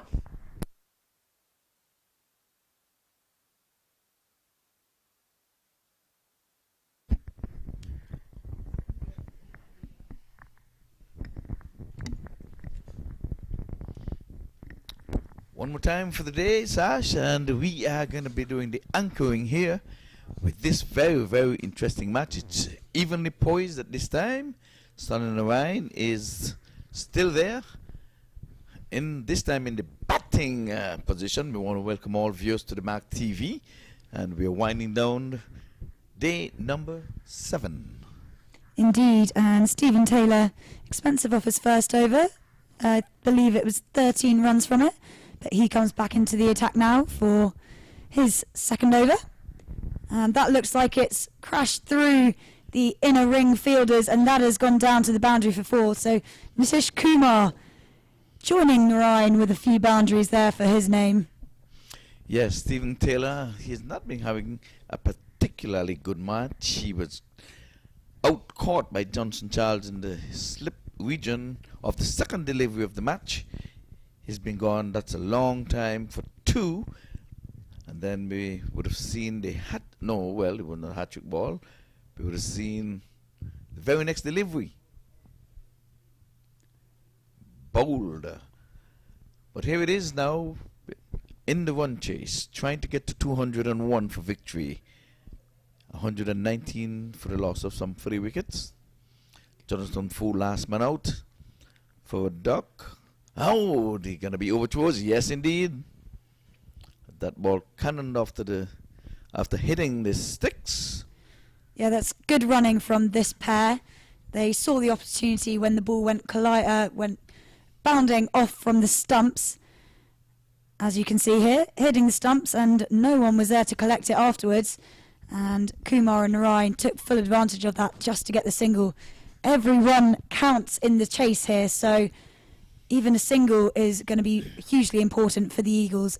Yes, it's unfortunate. The ball ricocheted off the sticks, but it's all legal runs. There's a beautiful off drive there by Narayan, and goes away for 4.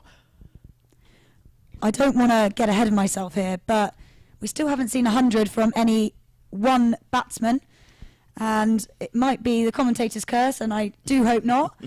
But Narayan moves into the 70s. And if anyone could do it, it looks like he could right now. Yeah, he's pretty set. He would have opened the batting with Johnson Charles, and they were going at a good clip down the leg side, and wide called and signaled there by the umpire. Stephen Taylor was unlucky when he bowled from this end. There was a chance for a catch, but the fielder caught it, but he stepped over the wicket, over the rope, and thus 6 runs was being realized. So we'd have seen Sun and Wine. He has taken off his yellow helmet, and he's showing his new hairstyle. Yeah, I've been told over this week that he actually is usually the one giving people the haircuts, and during bubbles and quarantine, etc., he's been the one keeping everyone looking fresh, yet this is the look he's decided to go for. Oh, so he's the barber. I had no idea. I just learned something here. Well, so I've been told. I'm not sure if it's an actual profession. It's not confirmed. Okay. Well, in the meantime, Taylor's been going for plenty. He has gone for 25 from his 2, 126 for 3. Sasha, game on. Very much so.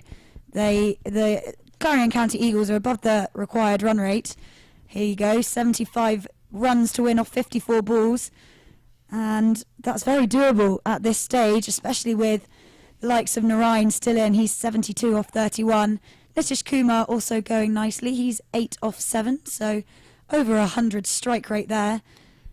Well, Cavalier, 22 yards, have not lost a match in this tournament. Narayan is driving.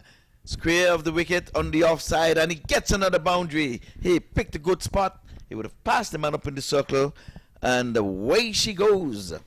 Yeah, Cavaliers probably scratching their heads thinking, where do we bowl at the likes of Narayan? He is firing today, and he looks like he wants to be in the final tomorrow, doesn't he? Yes, indeed. We were earlier when he bowled, we would have said, if you want to see Narayan tomorrow, he has to win today, or else you would have seen him bowl his last delivery in this tournament. But he's making sure that he stays the course. Kareem Agor is coming in for some harsh treatment here. Bowls left arm. Oh, it's a full toss and it drives, but it's beautifully fielded there. He should have done more with that, but he's just going to get a single. And as we mentioned, singles still add to the total, so as much as it wasn't the boundary Narayan was probably looking for and probably should have got, still adds to the Eagles' totals, and they make their way up to 131. Yes, a partnership of 32. It came quick, fast, and in a hurry. So we've got 4 and a single. They're going to try to avoid dots. I want to say good evening to Audley Watson and Leon Francis and the boys there at the Block Talk Radio, the cricket show. Listening up, another single, so they're avoiding dots. The game now is tilted in favor of the Eagles. Yeah, you probably would have said at the beginning of the game that the Cavaliers were probably just ahead in terms of the favourites to win this game, purely because they haven't lost a match so far. But the Eagles showing that they are just as capable and going at a pretty healthy rate. That has gone for just a single again. So Kareem Agor 1 for 21 off his 2.4 overs. 2 balls to go in the 12th over. And now it's 68 to win off 50 balls. Yes, the equation there stands in favour of the Eagles, especially with Narayan there. And I am sure if he stays, he's going to get 22 runs. Can we see the first century of this, the 13th edition of this US Open? Kareem Agor is driving. Nicely knocked down there by the bowler. And this is good for Dennis Heath, who's over there in South California. He's following this match. And, you know, they're 3 hours behind of us. So while we're here struggling with time, he's cruising at dinner time. Last ball of the over. And that is pushed to the leg side. And it will probably be a single to end the over. So not bad from Kareem Agor. He goes for 1 for 22 off his 3 overs. Clarion County Eagles 134 for 3. And at the end of the 12th over, we'll take a quick Mad Hatter tea break.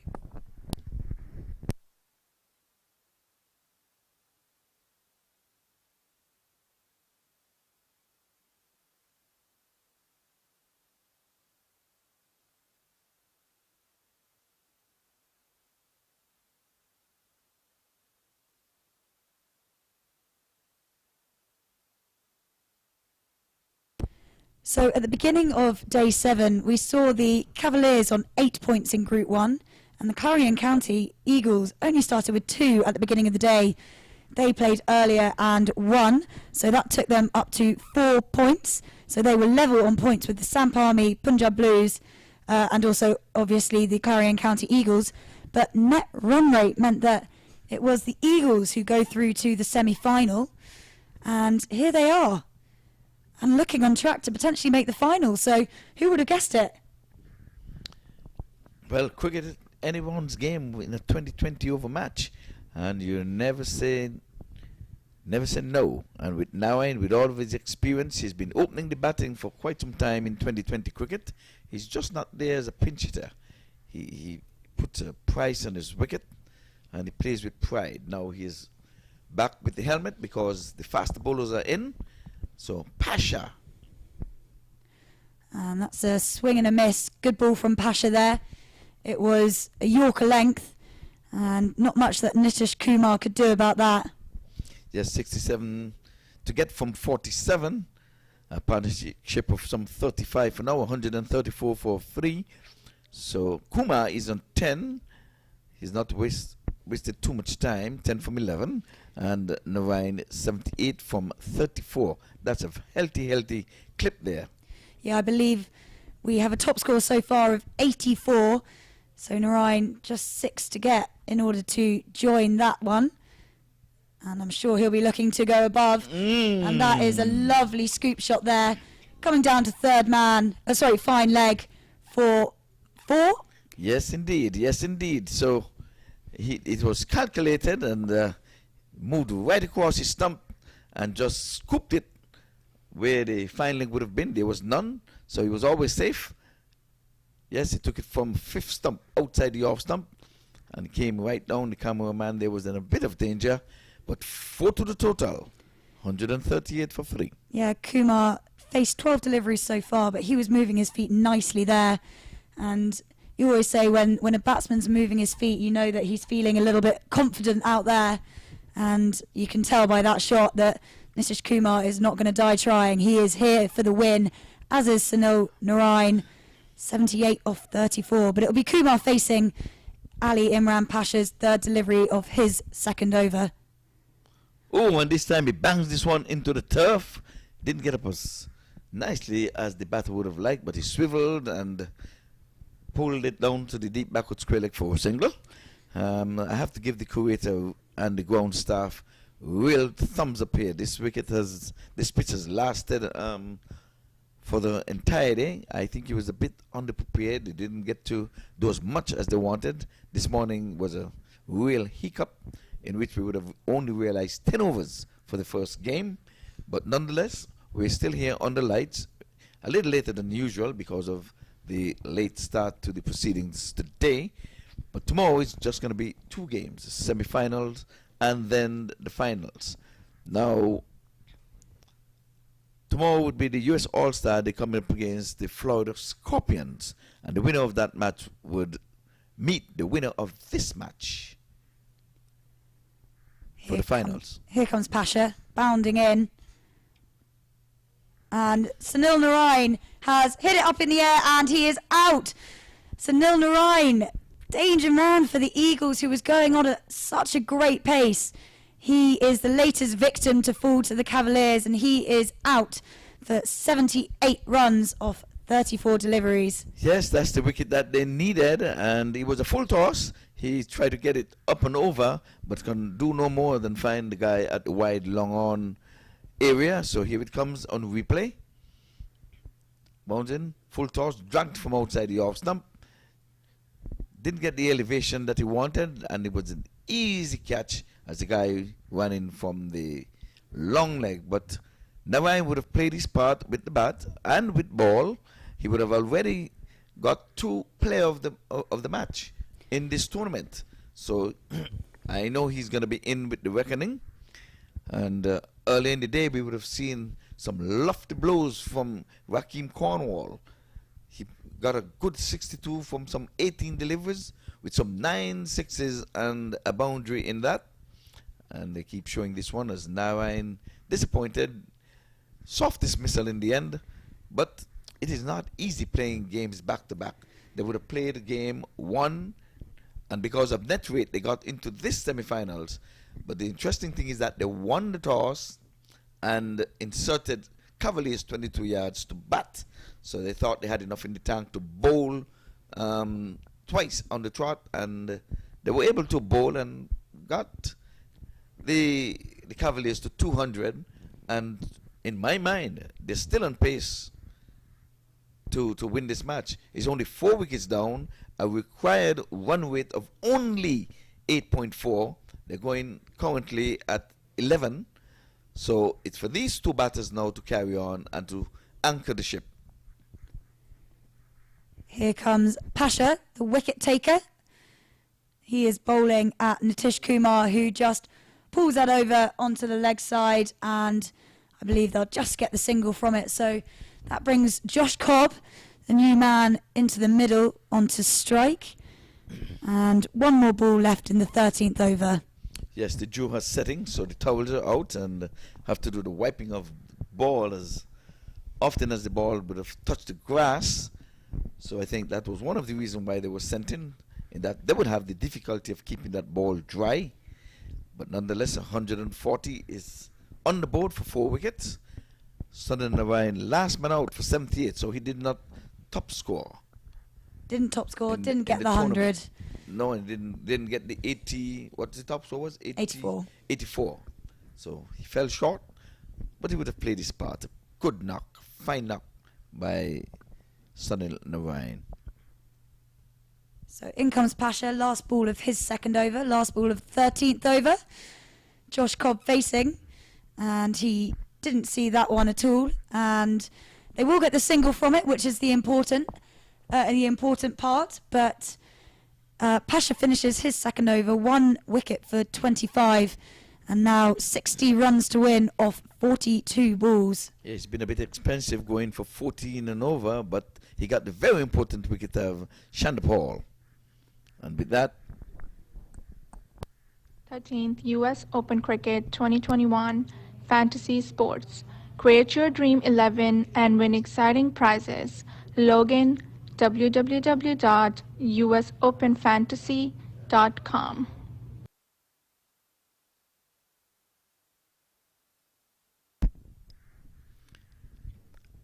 this is the Eagles' game to lose from here on in.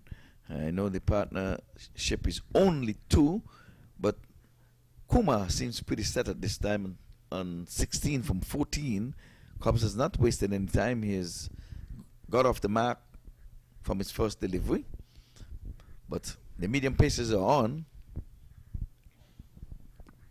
Hamad Azam takes the ball in hand, and he will be bowling his first over of the innings. Next, it will be Josh Cobb to face. They got a single off the last ball of the over. And so Josh Cobb, the new man in the middle, will be facing the new man with the ball, Hamad Azam. He batted nicely in the Cavaliers innings, and he will want to do well with the ball as well, if possible. Yes, you need an all-round performance from him. Your job is not done yet. Starts well. Starts with a dot. Yeah, exactly what the Cavaliers would be wanting from Azam right now. If they can just keep the run rate of the Eagles down, or at least restrict them a little bit, it will make this game a lot more exciting for everyone watching and a lot more doable for the Cavaliers. At the moment, Eagles going at a higher run rate than required. So if they keep this up, they are on track for the win. Oh, there's a bowling chance here to the left of Azam. Let's hope that he's not hurt. He stuck his left arm out as he came back. He came back at him with pace. So it was not an easy catch by any means, but sometime you'll have to look at it. He seemed to be surprised that the ball came back at him, number one, and at such pace. But the chance goes down. Yeah, I don't think that's where Josh Cobb was really aiming to hit the ball. But as you say, it was a chance for Azam, and he did put it down. It was going to be a hard catch. If he'd taken that, it would have been hugely impressive. But a dropped catch nonetheless. Yes, indeed. And Azam back into the attack here. And that one is swung away down the leg side. They're going to run back for 2, and that's good running here from the Eagles, putting pressure on the fielders to make sure that they don't fumble and get the ball back as quickly as they can. But no danger there for the batsmen. They were back safely and 2 runs from it. Indeed, that is good running. They really put pressure on the man in the down there deep mid-wicket. And they got the wheels turning. They've got to do that, make up for the dot that was served up from the first delivery. So now you can say they're 3-1 from 3 deliveries. Kumar on strike. He's currently 18 of 15 as Azam comes in again.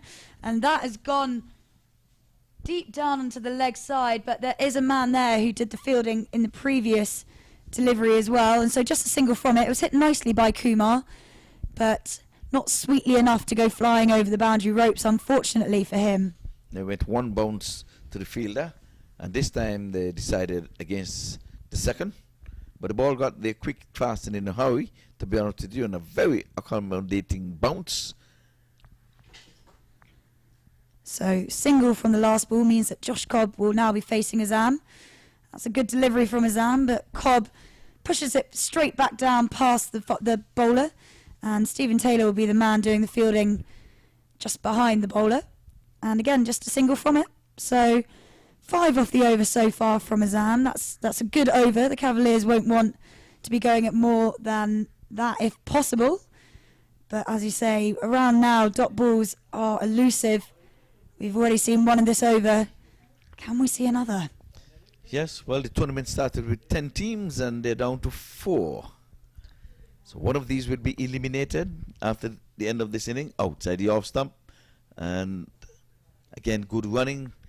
Just a slight misfield there on the backward point, and they were off and running.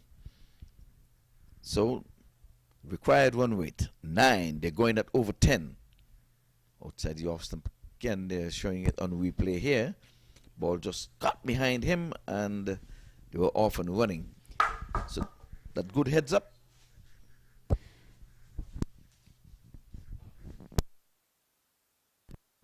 And of course, it is time for the Mad Hatter coffee and tea break. And I can't wait to get my lips and tongue and stomach on some of this tea.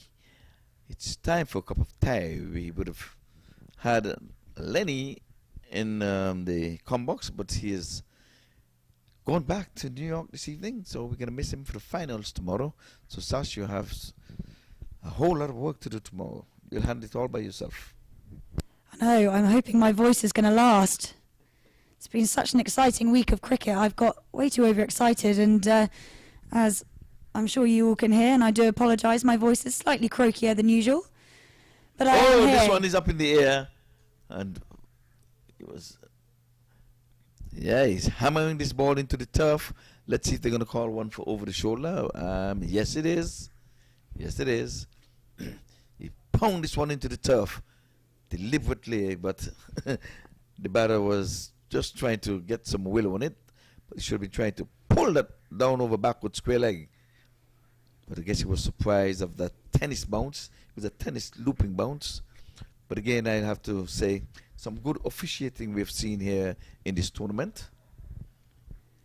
The standard has been raised. No doubt about it. All around. Batters, bowlers. We just had that one incident.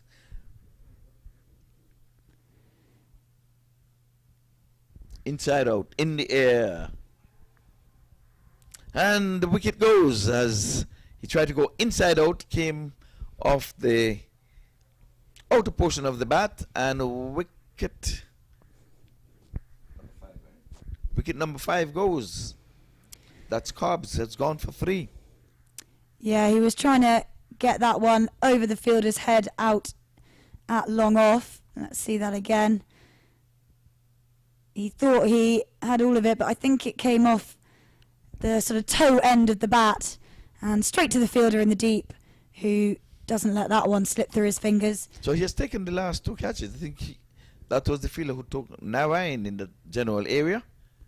Same area, so the wickets are tumbling, and it's going to be an exciting finish. It's going to be a race to the finish. Yeah, James Fuller, the new man to the crease.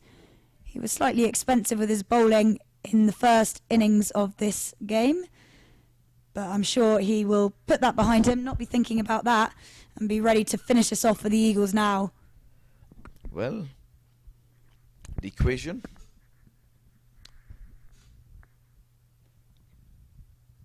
$53 more runs to get for the Eagles.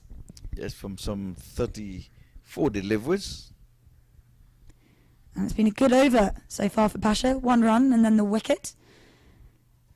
Yeah, but they need to get Kuma on strike. He's going at 21 from 18. So they just have to... There's no need to go now. The party has not started. In the 17th over thereabout, you can really go gung-ho. But losing wickets here, it all falls in the favor of the Cavalier 22 yards. Here he is again, and just outside the off stump. I don't think the batter would have seen that one.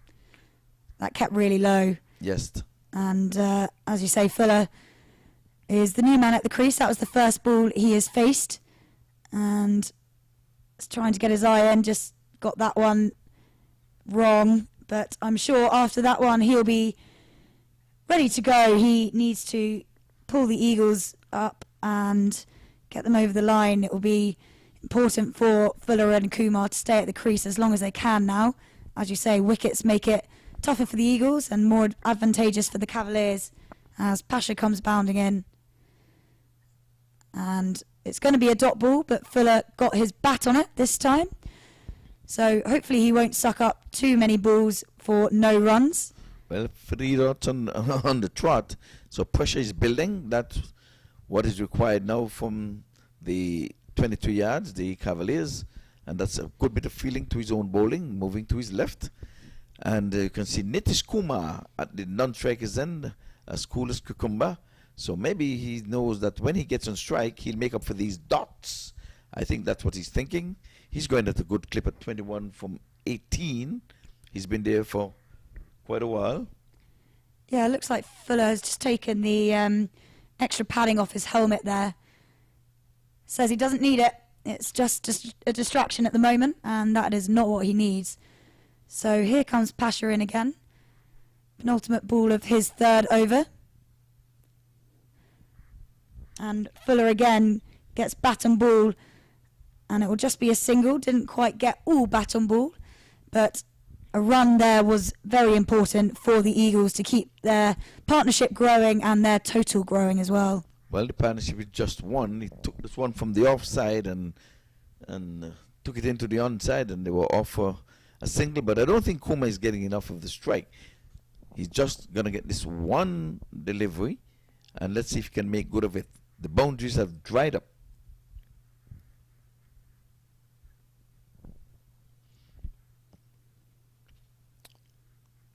So I understand Mertrice Nesbitt is listening and watching this match over there in New York. Want to say good night to you and Mama Bobsy at this time of the day. We always welcome all viewers to the MAQ TV.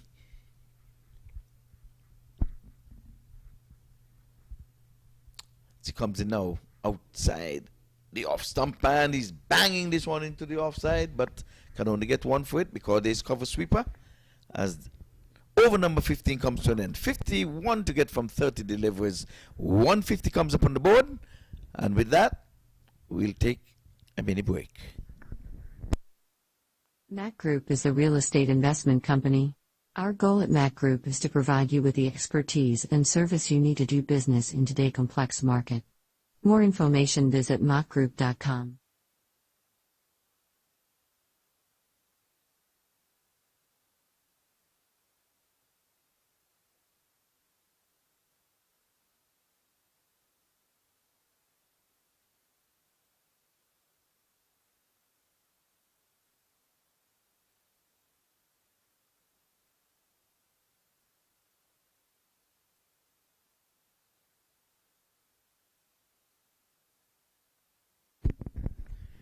So Kumar now, he's on strike, so he's not been getting much of the strike as Amza comes into him, and this time he's flicking this one straight to mid-wicket, and they offer a quick single, and they made good their grounds. Sasha, that was good cricket. Yeah, good running there from the Eagles.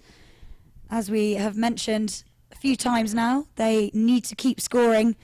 They're just below the required run rate. They're currently on 10. They only need 10.3.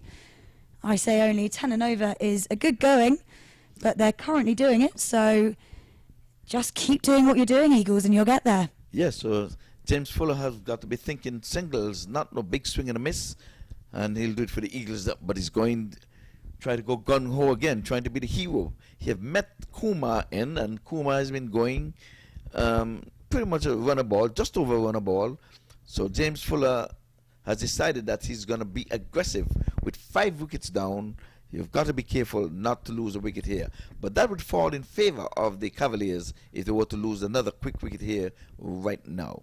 But 2 balls, 2 runs, they need 10 to keep abreast with the required 1 weight. Hamza again. He's bowling over the wicket and he's following the batsman. He's slicing this one outside the off stump. There's runs here for him. Getting pretty close to the boundary, and he goes over the boundary for 4. He did all the hard work getting there on the point position, and when he put in the dive, he knocked the ball over the boundary. So a well-needed boundary. It's a long time we haven't seen one of those. But he took it from outside the leg stump. You can see it on replay here. But it was a much-needed boundary. They need to bring it down under 10. Yeah, I wonder if the dew was playing a factor there. I wonder if it just slipped out of the fielder's hands as it was coming along the ground towards him. It would be picking up a bit of moisture. And as you said, the fielder managed to get there. And as he was sliding along the outfield, the ball just slipped out of his hands and went over the boundary. Indeed, he parried it right across the ropes. But the dew has set in, folks, so you know we have to excuse the batters. Maybe a catch or two would slip to the grass, but for all it's worth, I don't think they want to be dropping a catch at this juncture. So 6 runs from 3 deliveries. He's going after him. He's hitting this one well. Let's see. There's a man down there, and he goes for 4. 1 bounce. He got there just in the nick of time, but just couldn't hold on. Yeah, lovely shot there from Kumar. It was in danger for a second. High in the air, as you can see in the replay now. Hanging, and a man got there.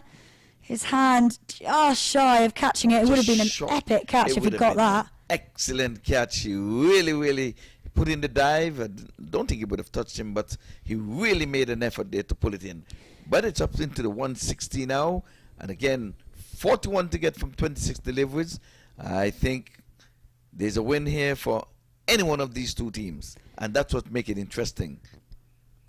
Yeah, you can see that both teams putting everything they have into this first semi-final, and both of them want to be in the final tomorrow. And he's going again, playing it to the extra cover. Got there in a hurry.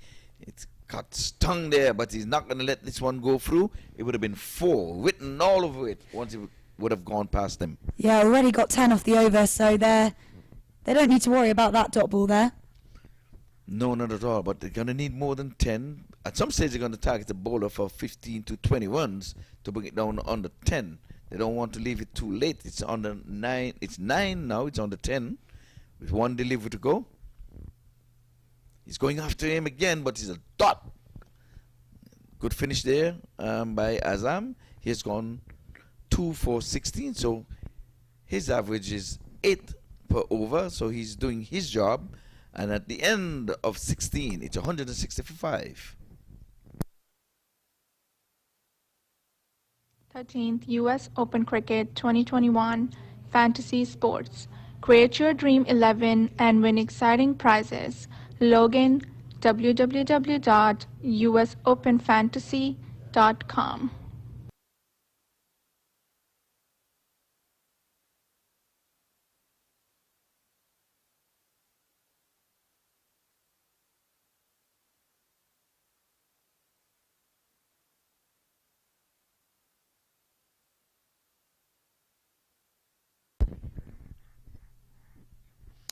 Yeah, I think they would have changed the ball. It may have gotten a little soft and discolored.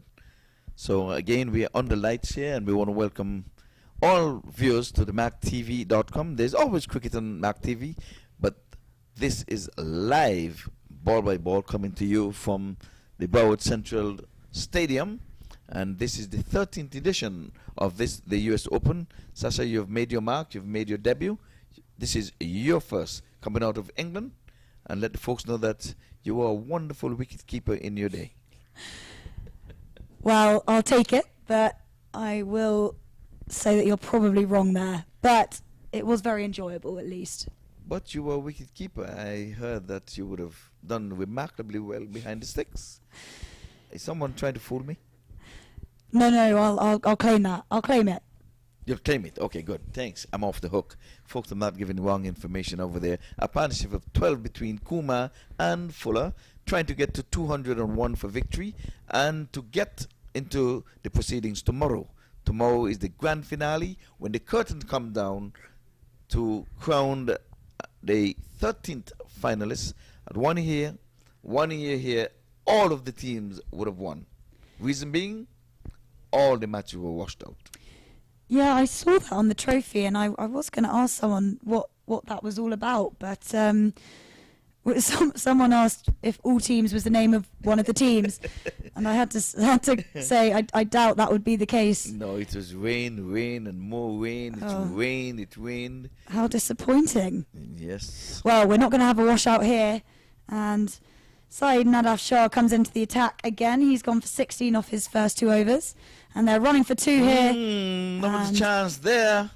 I think he was back safely. Yes, indeed. It was a long way to throw that one to the wicket keeper. But Nadaf Shah is into the attack with his left armers. And he's going to try to keep things tight here for the 22-yard Cavaliers. So Kumar's probably the man that the Eagles will want to have on strike. He's currently 31 off 24, but Fuller managed to get the 2 there, and he's 4 off 5, and it looks like they've got faith in him that he can also hit it around a bit at this stage in the game. Yes, but they can't refuse the run, so Kumar could not settle there and say, I'm just going to take 1. And outside the off stump, a dot goes into the scorer's book. Last wicket to a fallen was Cobb. He went for 3 runs. And that seemed like a long time ago. Now the required run rate has gone back up to 10.6. Yeah, they're going to need to at least get 1 boundary in the over. Target of 201, so a big total put on by the Cavaliers. But the Eagles are on track for it, just below the required rate. So as we say, if they hit a boundary or 2 per over, they should be there, no problem. Yes, well, left arm bowls over the wicket outside the off stump, swing and a miss. And Navi Shah is going to try to get this run rate up to at least 12 or 13, and he's doing a wonderful job of it so far. He's just come back for his 3rd over. He's bowled, he's halfway through it, so he has got 2 dots on the trot. Yeah, that last delivery looked like it stayed pretty low, and James Fuller wasn't ready for that kind of delivery, and as you say, swing and a miss, couldn't do anything about it, but to watch it go past his bat. I don't think that Fuller is playing the role that he should be playing. Kumar has been there for quite some time. He needs to get a bat and ball and try to run. He's swinging for the heavens, and he's just come to the crease. Here he's getting the willow on this leather for a single. That is what he should have done from ball 2, because yes, they put the wheels on and run 2 with the first delivery, but then he wasted 2 deliveries with 2 dots swinging to the high heavens. But now we're going to have Kumar on strike, but he only gets to face 2 legal deliveries. 38 to get from 20 balls. Where's your money, Sasha? It's going to really come down to the wire, I think. If the Cavaliers get a wicket now, they'll be on top. But if the Eagles get a boundary now, I'd say they're on top. It could swing either way at any moment. And yes, I am getting splinters from sitting on the fence. You're on the fence, Sasha. Anyway, we have 2 deliveries left. Like, I'm agreeing with you, they need a boundary. Yes, he's going high, he's going far, and he's out of here. That's what we're saying. That's what the doctor ordered. Kumar wants to get on strike, and Kumar went big, straight back over the bowler's head for 6. And no one does that to Navi Shah and gets away. Let's see the delivery after this replay. Yeah, and as I was saying, if the Eagles got a boundary that ball, I'd say they're on top, and you can see that they have got 0.1 below the required rate, so they're going at 10 and over so far, and that's what they need to be doing. Yes, well, the target is 201. Let's keep our sights on that. It's 32 to get from 19. But side Navi Shah, he's been bowling beautifully. They have not lost a match in this tournament, and it's shaping up as if it's gonna. This one is dug out, and that's good thinking there by Kumar to get on strike to start proceedings with the 18th over. Yeah, probably a good time to take a quick Mad Hatter tea break. We'll be back for the 18th over shortly.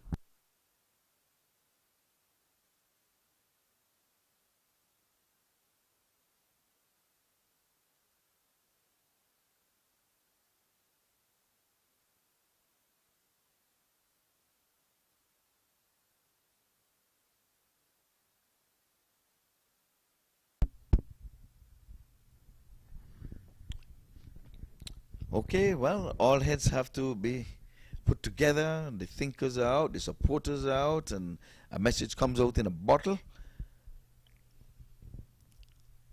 170 for 5. So Nitish Kumar, 38 off 26 balls. He will be the man facing the first ball of the 18th over. Looks like we're just having some chats with the bowlers. And Ahmad currently has the ball. Yes, Stephen Taylor there, former USA captain, is really trying to urge this team on. And who's that?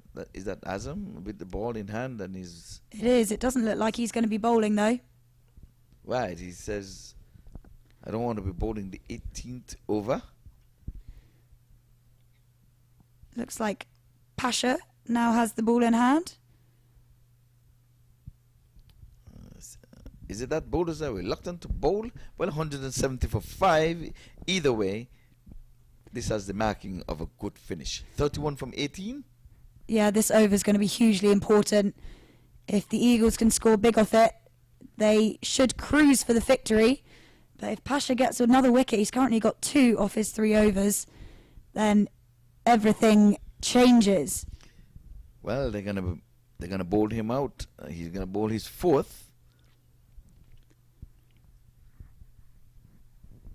Kumar, the man on strike, he has been striking the ball really nicely, and he will be facing Pasha for his first ball of his last over. Oh, it's a full toss. Oh, he didn't get a hold of it. He was swinging for the hills, but it came off the splice of the bat. They're hitting very high up on the bat, and he can only get 1. But he gets off strike, so that's the strategy, perhaps, to get Kumar off strike, get full on strike. He's struggling 5 from 8. Yeah, he's going to need to hit the ball here, whether it's a single or a boundary, either one, 4 or 6. Yes, he's got to score 30 from 17. Cavalier 22 yards has not lost a match in this tournament. They were 4 for 4 in the semi-finals. Now they came in as favorite, like you were saying, Sasha. Right arm over. And he's banging this one down the ground, but he's just going to get 1. But that's important. Gets off strike as Stephen Taylor comes into play and sends the ball back to the bowler. So Pasha is holding his own. Kumar will now be facing. He is 39 of 27. Eagles are 172 for 5. They can't wait too late for the boundaries. I mean, the 6 came after the 5th delivery. Now when you're in the run chase, you want to get your boundary up front early and have the bowler thinking. Now the ball is on top of you, having bowled 2 single delivery. 1 on 1. The poles are being planted. They need boundaries. Full toss again, and that's a good delivery. It's just going to be 1 unless they're going to chance the arm. Yes, well, I think a bad miss there again, but you have to excuse them because the dew has set in, and he picked the ball up and he dropped from his grasp and enabled the batters to come back for 2. Yes, you're right. It was a fumble in the deep, and the fielder is looking really annoyed at himself for that. He knew that it would be better for Fuller to be the man on strike facing Pasha. Yes, we look at it again. As you can see, one's in, stopped it, and the ball just eludes him a little, and they took advantage of that bubble. Pasha just stretching out before he comes in for his 4th delivery of his last over. Yeah, it's been a long tournament. This is day number 7. First time we're having an 8-day tournament here at the US Open. Oh, and this time he's playing it nicely, but straight to the short backward square leg for a single. Yeah, he was wondering why no one was at the stumps for him to throw them at. He was thinking that potentially they could have got the run out there. They have got the boundary that they're in search of, 26 from 14. It's really getting tight here. Can the Cavaliers 22 yards hold their nerves? They have not lost a match in this tournament. You saw some beautiful batting there from Chandrapal Hemwaj. Could this go all for North? Anyway, the fact is that the winner of this match will go straight into the finals for tomorrow. 26 from 14. Without a boundary, Sasha, they're going to be in a lot of trouble. Yeah, important ball, this one. Of course, Full of sucked up some 9 deliveries. This is his 10th. He needs to score a boundary. Again, playing this one into the ground, they're just going to get 1. I think Stephen Taylor is down there. He's quick. They're not going to take any chances with him. He's a young lad. does mean Kumar comes back on strike for the final delivery of the over. He's going to have to hit the boundary this time. Yes, I think the Cavaliers, they're working it smart. They're going to have a change of bat. You know, sometimes we tend to blame the tools that we're using, but probably sent for a heavier bat. But Kuma's not been getting much of the strike, and I think if they go down, that's where the problem is going to be. That Fuller would have sucked up 10 deliveries for 7. When you have a finisher, you cannot be having more balls than ones. So Fuller has not played the part. 25 from 13.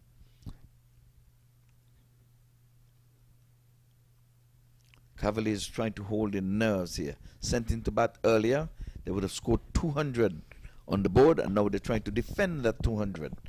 It's a good pitch, so the runs could be had, but the bowlers, they are unsung at this time. Last boundary was a 6, Sasha. We're trying to save Sasha's voice for tomorrow. We want to hear that lovely English voice. Here comes Pasha for the last ball of his spell. My word, what they're doing a dot at this stage, and now we can see the equation. 25 from 12, and the required run rate has gone past 12 now. Yeah, I'm not sure about the shot choice there. He really could have just tried to have a big swing at it, but he tried to be clever. Cute, trying to be too cute. Yeah, just didn't get bat on ball, and that dot ball could be costly at this stage. And now in the penultimate over, look who's going to be on strike. Fuller. So all the hard work that Narayan would have put in, could it go to North? Well, Cavaliers are going to be saying that is exactly what is going to happen. The Eagles with Kumar and Fuller, they've got to say, not so fast, not so fast. Yeah, we've seen big hits from Fuller throughout the tournament, so we know he can do it. I don't think he's seeing the ball as cleanly as he'd like.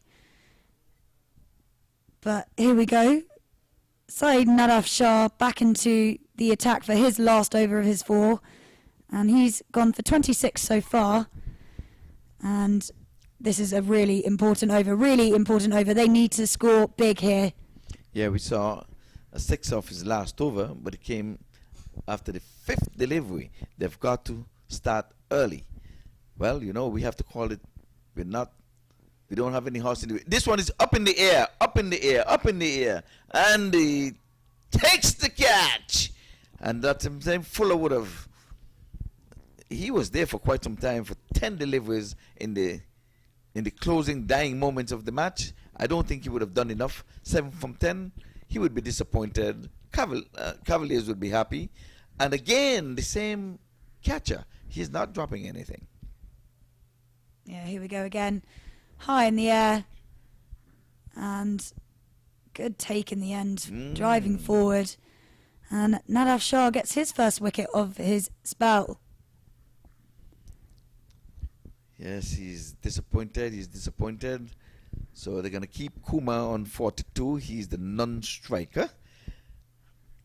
Eagles would have worked themselves back into this match when Narayan really stayed and really displayed his willow. And he could have done more with that. He could try to get under a low full toss and could do no more than get it about 3/4 across the field. Well, Hines is the new man, and I'm sure he would have come out with instructions, but they would have crossed, so Kumar would be on strike. And that's the important thing for the Eagles.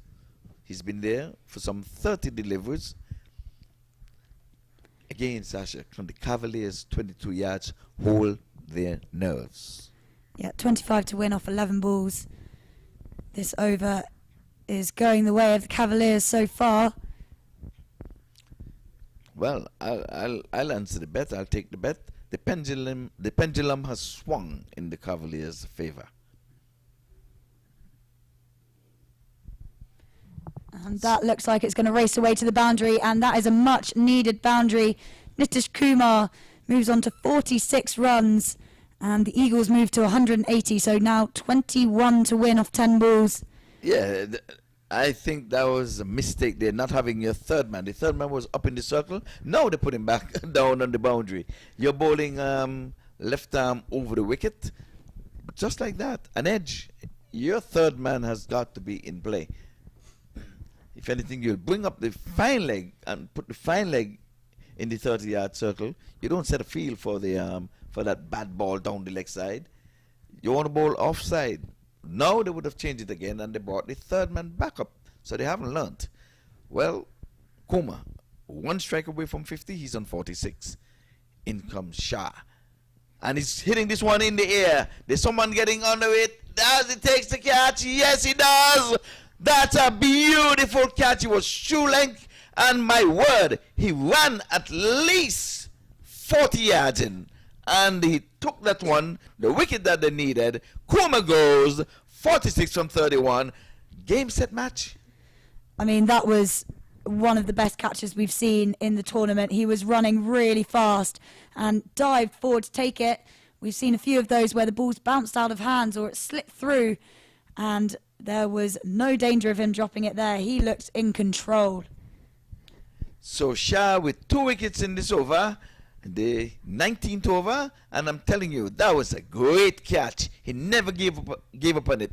He never had a chance to settle.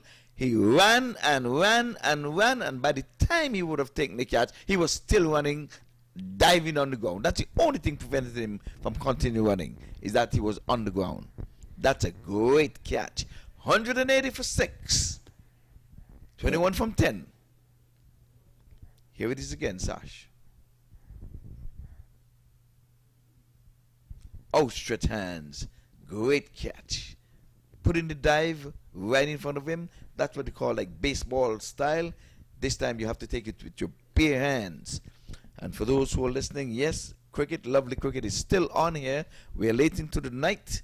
It's almost 11 o'clock New York time. So William Perkins, the new man at the crease. It will be Terence Hines facing, however. William Perkins is batting. He used to be an opening batsman. He dominated tournaments here year after year. I don't know. They may not know him very well. He kept the wicket. Oh, and this time he's getting a single. Gets off the mark right away.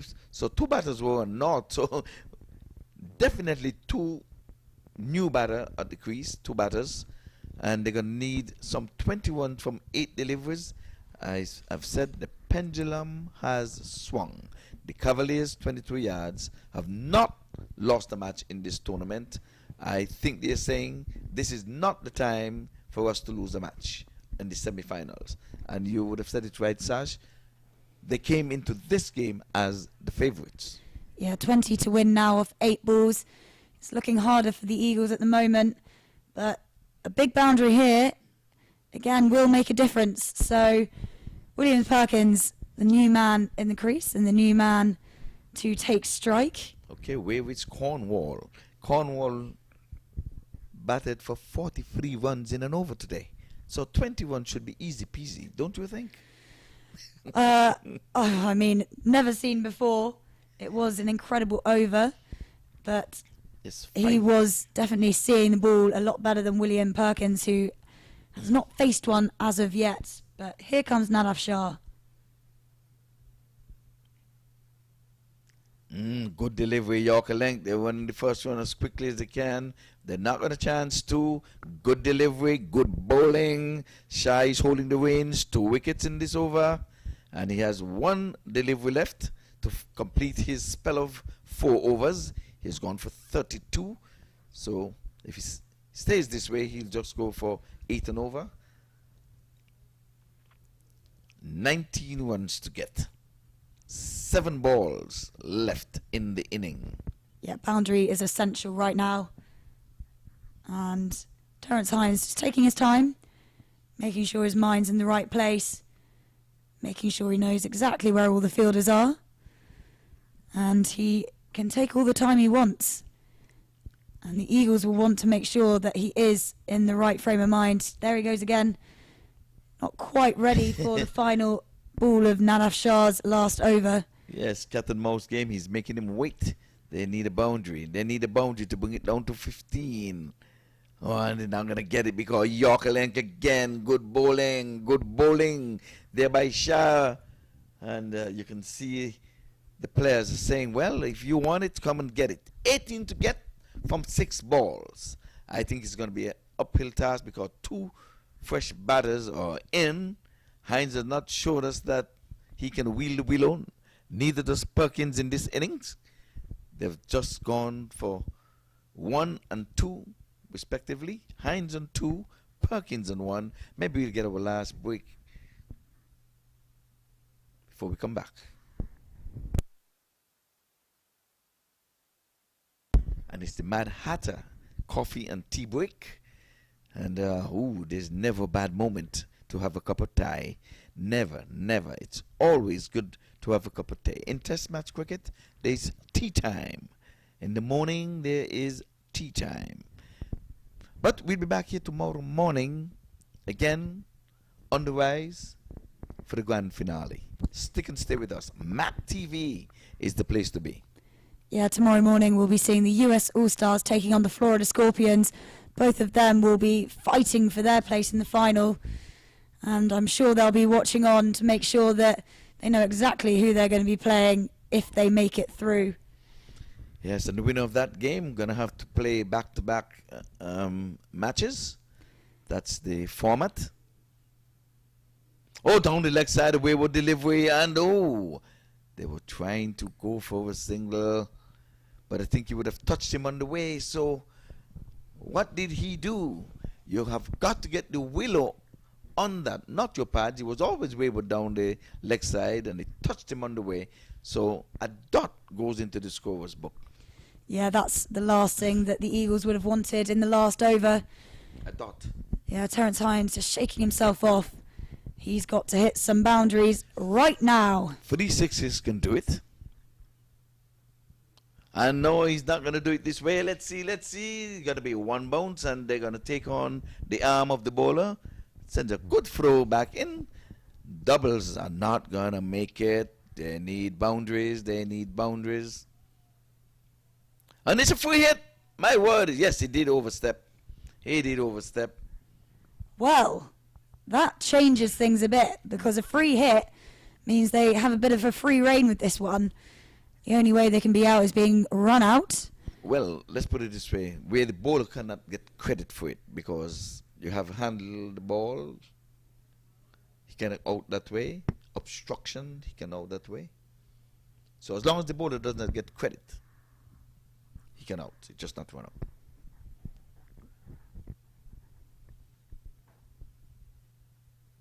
Free hit comes up. It's a good one. My word, the best ball of the match. That was a free hit, spearing at the toes, and handshakes going up to say, well done. Get close there to that no ball again. He got very close there from our advantage point. But an experienced umpire, Jermaine Lindo, is not going to let him slide. So, it was a fair delivery. I can put my dollar on it. Outside the off stump, inside out. There's a man down there, but he's not going to catch this one. He goes for a 6. And that is exactly what was needed off that ball. I was about to say they needed 4 fours in order to win. But a 6 is even better. So 9 to win off the last 3 balls.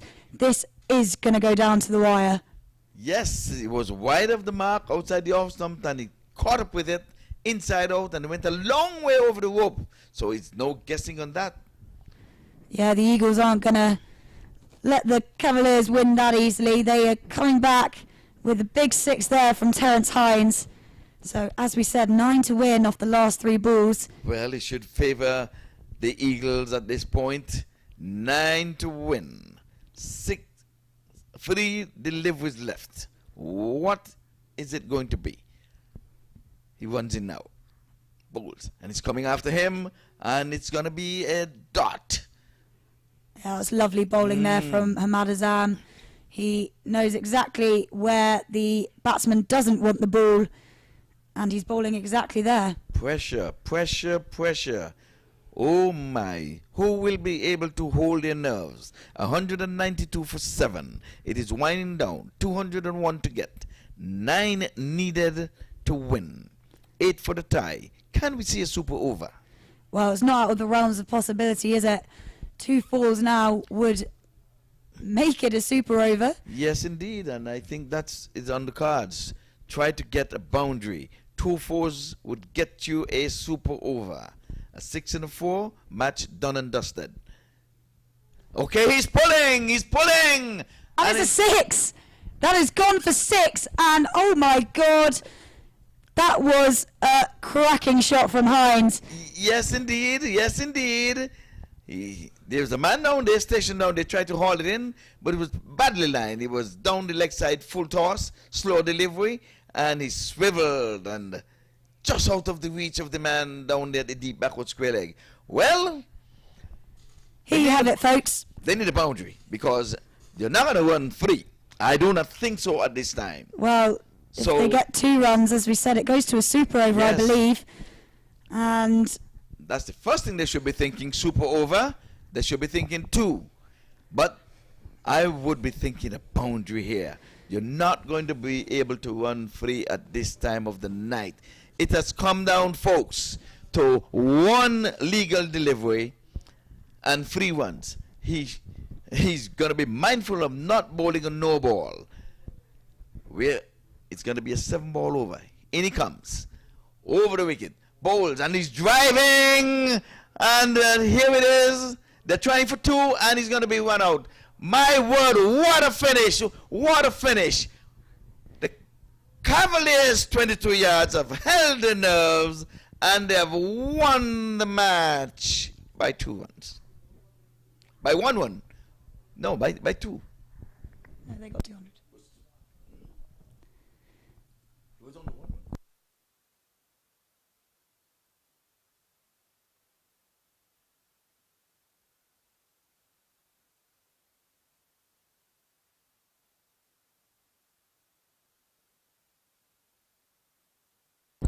Cavaliers have won semi-final number 1, so they will be joining one of the Florida Scorpions or US All-Stars tomorrow in the final. And that was a great ball from Hamad Azam, who kept his nerve, and just a single from it, and they couldn't push through for the 2 there to get the super over. So there you have it, folks. The Clarion County Eagles just losing out there on the last ball, and so they will be going home, and the Cavaliers, who are yet to lose a match in this tournament, go through to the final. And they're sure they're going to be able to take a rest. But don't you go away. There's going to be a presentation below us down here, and we will be giving you the scorecard.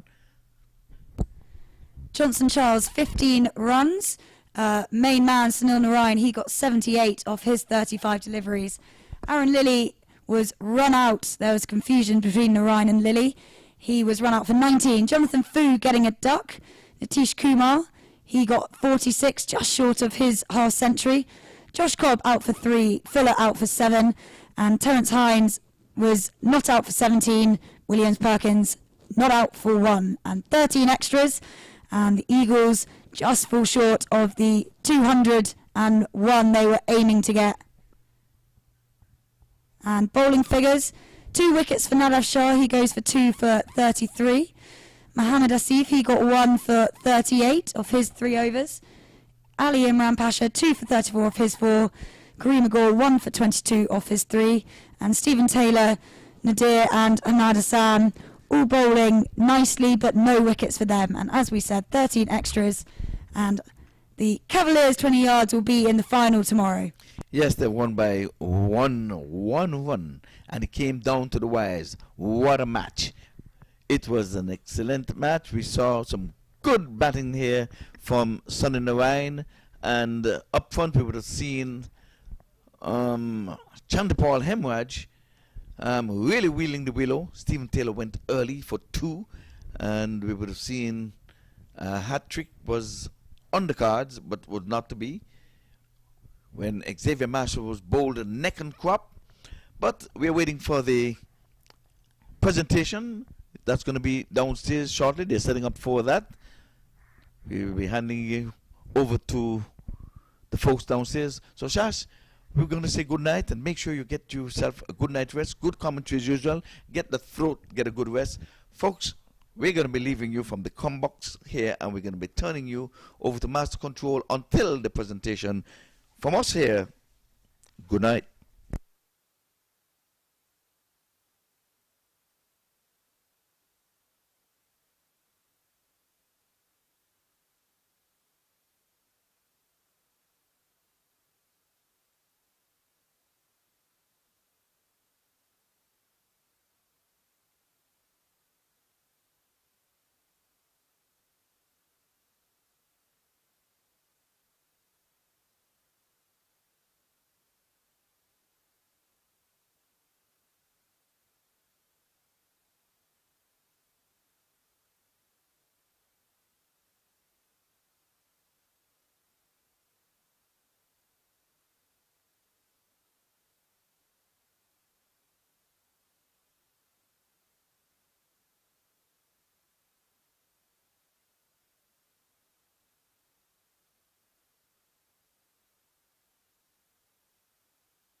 Testing 1, 2, 3. 1, 2, 3.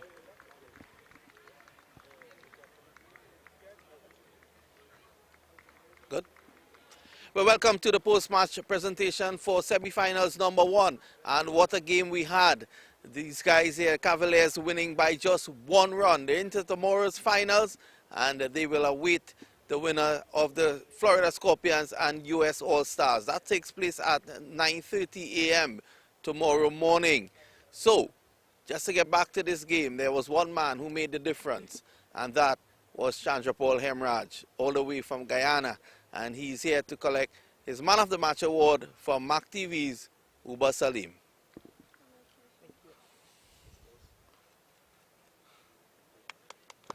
Chandrapal, you continue to dominate cricket in America? Yeah, it's another good outing here today. I think Millen plays well as well in the middle, so you know it's good to get a win at the end of the day.